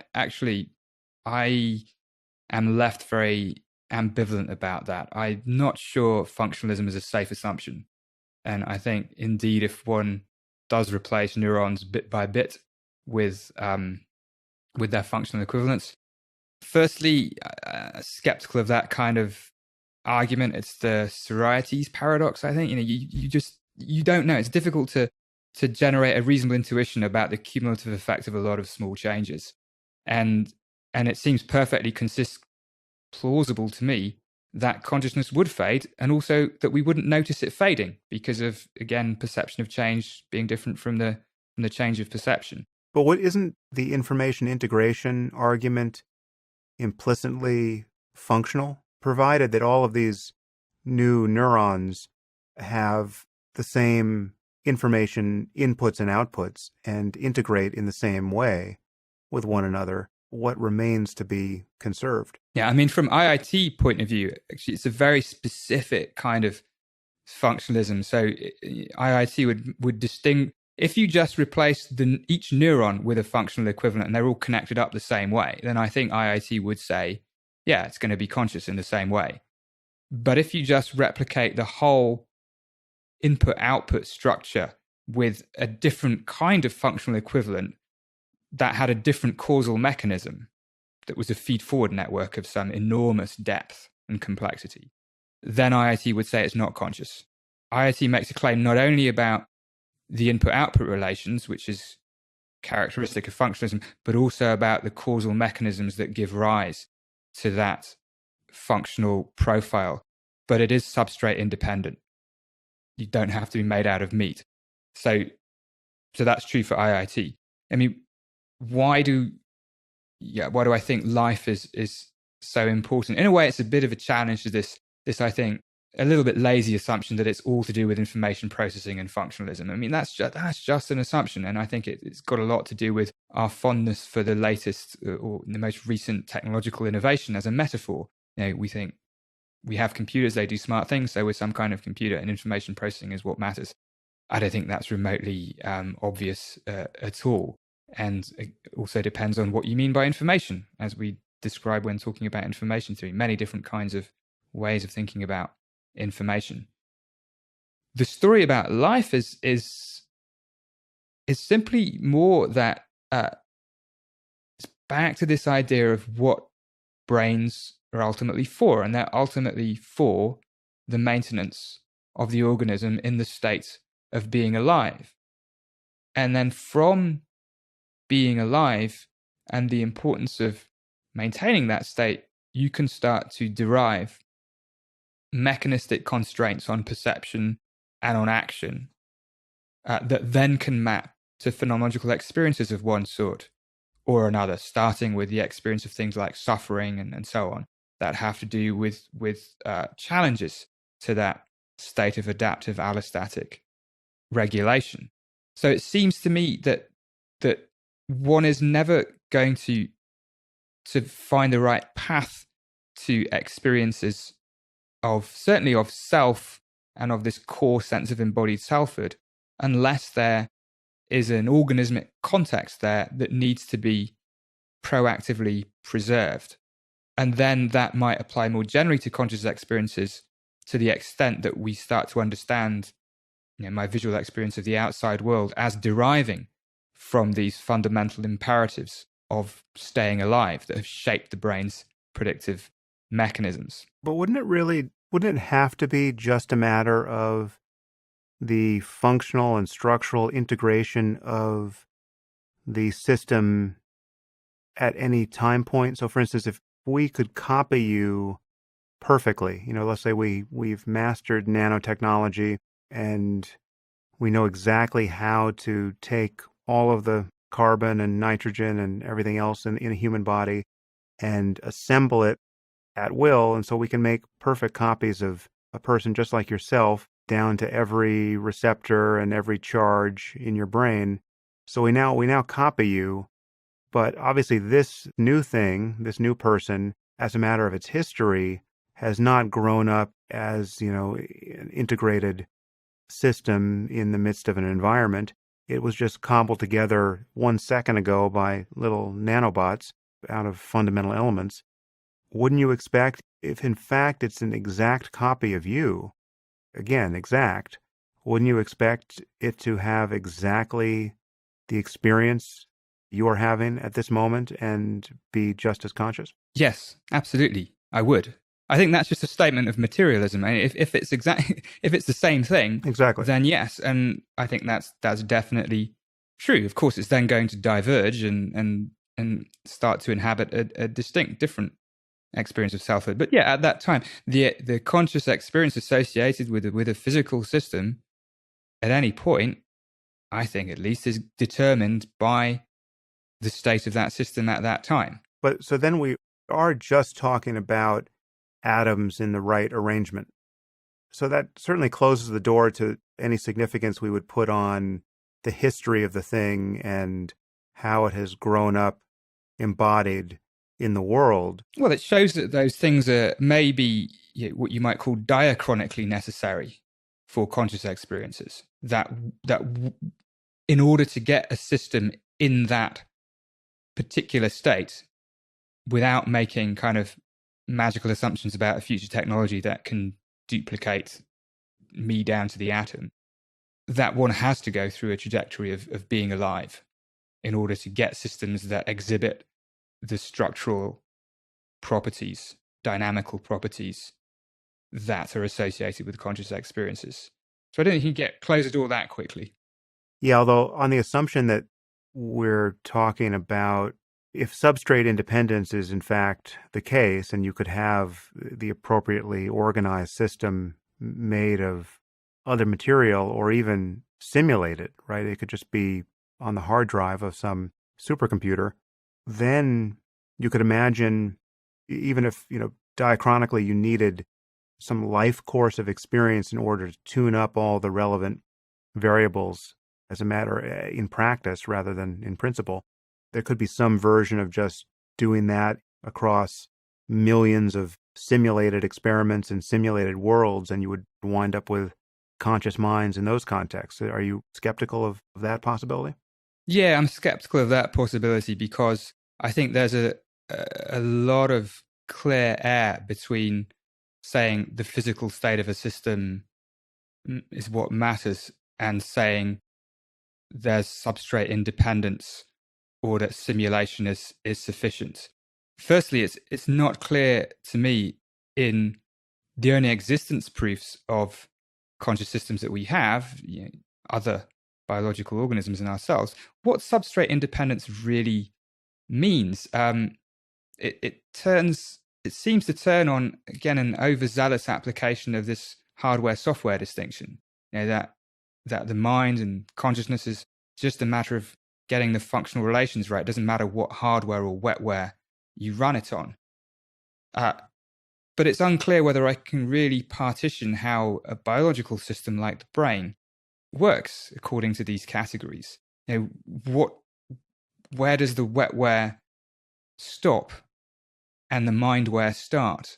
Given that these things are continually, the dynamics of the brain are continually reshaping the structure, and the structure is continually reshaping the dynamics, it becomes a bit difficult to define what the substrate really is. Of course, if you're willing to say, well, it's not just capturing the input-output relations, we're going to make an exact physical duplicate, then that's fine. I mean, that's an exact copy. That's just then a statement about materialism. So I don't find it that intuitive to go from making a direct physical replica all the way up to simulations, and therefore simulations of lots of possible life histories and so on and so forth. It's really not clear to me that simulation will ever be sufficient to instantiate phenomenal properties. Some people think that it really is, but I always have these two opposing ideas in my head when thinking in this way, that a simulation of a chess playing person is actually playing chess. They're doing it a different way, but nonetheless, a chess computer plays chess. But a simulation of a hurricane inside a big meteorological center, it doesn't get wet and windy inside the computer. We don't expect simulation to instantiate certain properties, and we do expect it to instantiate other properties. And to just assume that consciousness is the kind of thing that can be instantiated through simulation is just to fully take on board functionalism and metaphors of information processing that I think are plausible, but I don't think should be taken for granted. Well, what do you think the prospects are that we will lose sight of all of these concerns and even forget why they were at all interesting in the first place, or even ethically consequential, if we build machines which pass the Turing test with flying colors, and we find ourselves in the presence of humanoid robots that seem just as intelligent and aware of emotions, both our own and their own, as any person, because we've built them to seem that way. And they will seem conscious because they will seem conscious. And whether or not we actually know that they are, we will helplessly treat them as though they were. I know you're interested in this area because I read the review you wrote of the film Ex Machina, which I also liked a lot. It just seemed to me that if you're in the presence of a robot of that sort, whether we understand how consciousness emerges in the physical universe, we will think a robot like that is conscious because of the way it's appearing to us. And I think we will completely lose sight of the possibility of wondering whether or not it is conscious, in the same way that we lose sight of that possibility when interacting with other human beings. Do you think we're just headed toward that world eventually, and that building such machines is perhaps easier than understanding consciousness? Yeah, I think there is a worry there. I think there's actually two separate worries. Of course, the Turing test was never supposed to be a test of consciousness. It was supposed to be a test of intelligence, which gets us back to that distinction. And it was also operationalized in this very disembodied way, so that a system passes the Turing test if a human observer can't distinguish between the AI and a real human on the basis of disembodied exchanges of text. So I think the Turing test is the right criterion either. Actually, in the film Ex Machina, and is a brilliant film. If people haven't seen it, they should really go and see it. It's beautifully made too.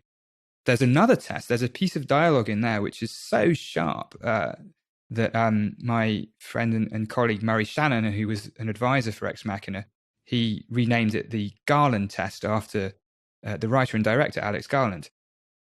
And this test is, and this is a quote from one of the main characters, Nathan, in the movie, and he's talking about this robot that certainly behaves as if she is conscious. And Nathan, the creator, says the challenge is to show you that she's a robot and see if you still feel she has consciousness. So not to distinguish whether it's conscious or not, but to see I think there's something that's shared with the Turing test here, which is, as much as it's a test of the capabilities or properties of the system, it's also a test of the human. What kind of criteria are they using to make that sort of judgment? It's got a beautiful forerunner also in Blade Runner, I think, another of the great AI films, and the Voight-Kampff test.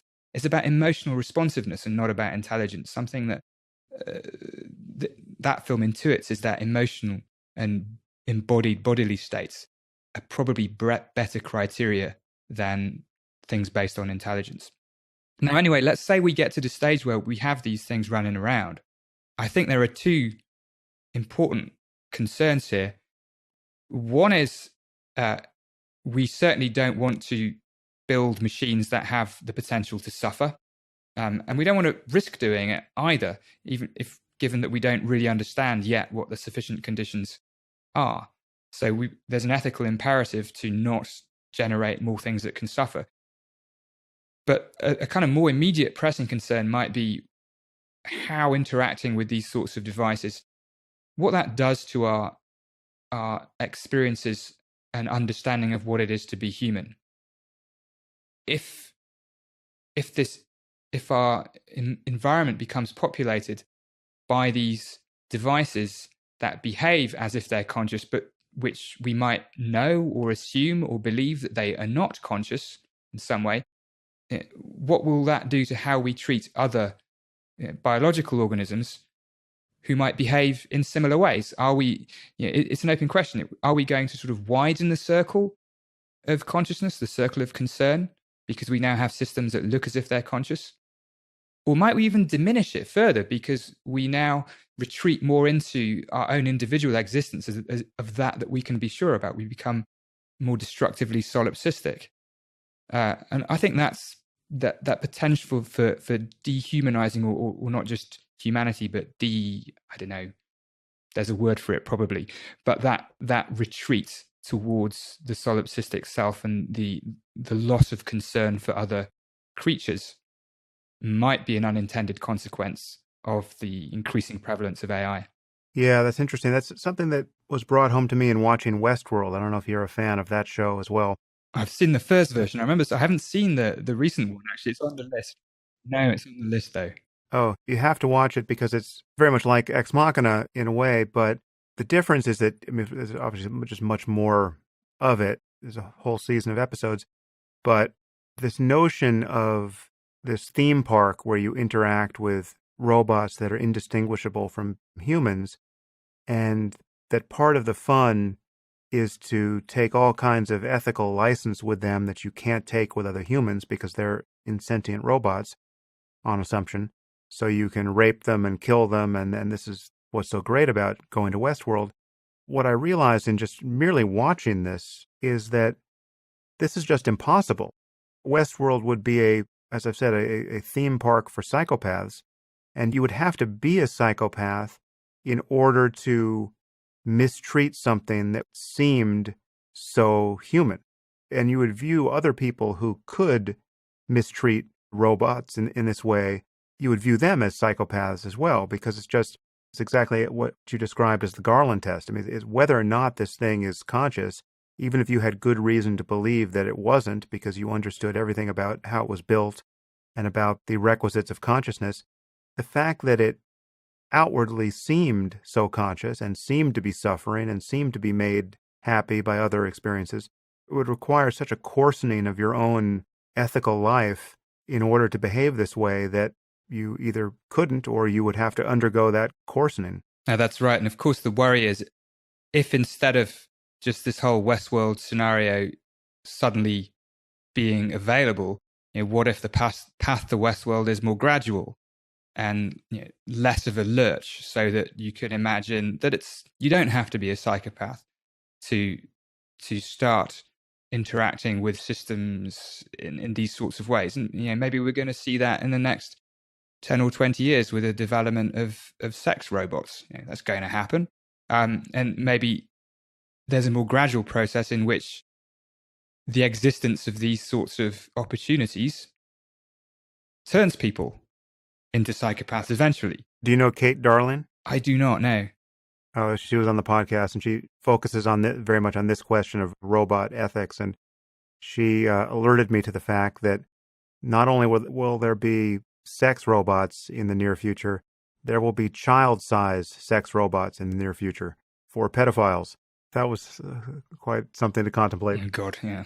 So, yeah, it's interesting that this kind of gradual walk toward not taking human suffering seriously anymore is something that I think we experience in context-dependent ways already. And when you think of the global implications, it is worrying to consider how malleable our experience might be here. I'm thinking of a few local cases where you look at it just professionally, like how surgeons and ER doctors need to inure themselves to the moment-to-moment evidence of other people's suffering because they just can't get the job done. And if they care very much or if they're moved by that suffering in the normal empathic way. And I think every parent knows what it's like to understand that the suffering of one's child, the 3-year-old that bursts into tears over a toy being lost or breaking, that suffering is not something that needs to knock you around as much as an adult bursting into tears over something else, and yet the suffering is no less vivid for the child. You can imagine that kind of immunity to the evident pain of seemingly other conscious systems. We could train ourselves to have that more and more, and the life could seem like more and more of a video game where, again, as you said, just more identified with ourselves and everything else becomes more and more like a prop. That's true, but just to introduce a note of optimism, at least in recent history, and of course this will be reversed, that most societies seem to be following a different trajectory, right? That we no longer consider people from different races as having experiences of suffering that don't count ethically. We don't see them as different. I'm mixed race myself, of sort of an interesting mixed case for this. And so our circle of ethical concern here seems to have been widening, and it's been widening to other animals as well to a certain extent. So things, at least provisionally, up to this point, and who knows what will happen next, seem to have been improving in the way in which we have been able as a society to train our ethics. And this certainly is not something we should take for granted, though, because as you said so beautifully then, these things are so malleable. And if it only takes 1 or 2 generations for us to not really be able to understand how our grandparents or their grandparents perceived certain kinds of other people, then in 2 or 3 generations' time, what complete belief systems that we hold and don't feel badly about now are going to be seen as unthinkable then. Yeah, well, when you bring into the picture that all of our virtual interactions with one another, where this no longer becomes face-to-face, or it becomes face-to-face in some other mode, where we're interacting with one another's avatars in more and more compelling VR landscapes. If social media is any guide, or a place like Second Life, where you have people whose avatars are entirely fictional representations of themselves, and you have grown men pretending to be 12-year-old girls or whatever it is, that insofar as more culture gets virtualized and we interact with people online and succumb to different repertoires of behavior that wouldn't be possible face-to-face, but are all too possible online.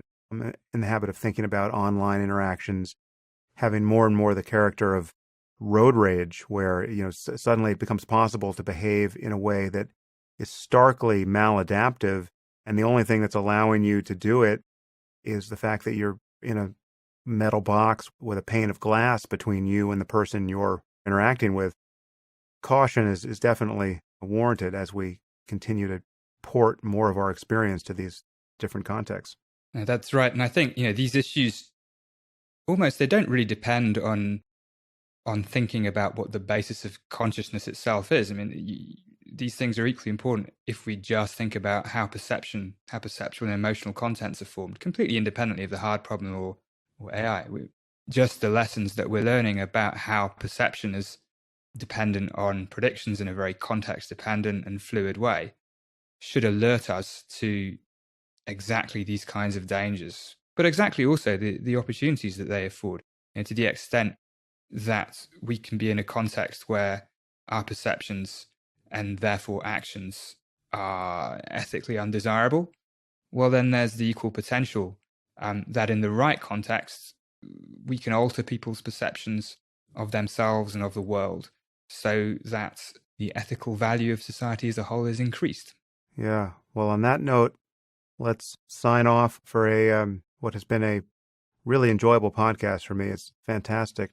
to meet you virtually in this way and to steal so much of your time. You've been very generous. And just tell people where they can find out more about your work online. Are you on Twitter, or do you have a website you want to direct people to? Thanks, Sam. First, just thanks so much for this podcast and for all you're doing with this podcast as well. I've been listening to a lot of episodes in the run up to this, and I think what you're doing is unique, incredibly valuable, and a kind of long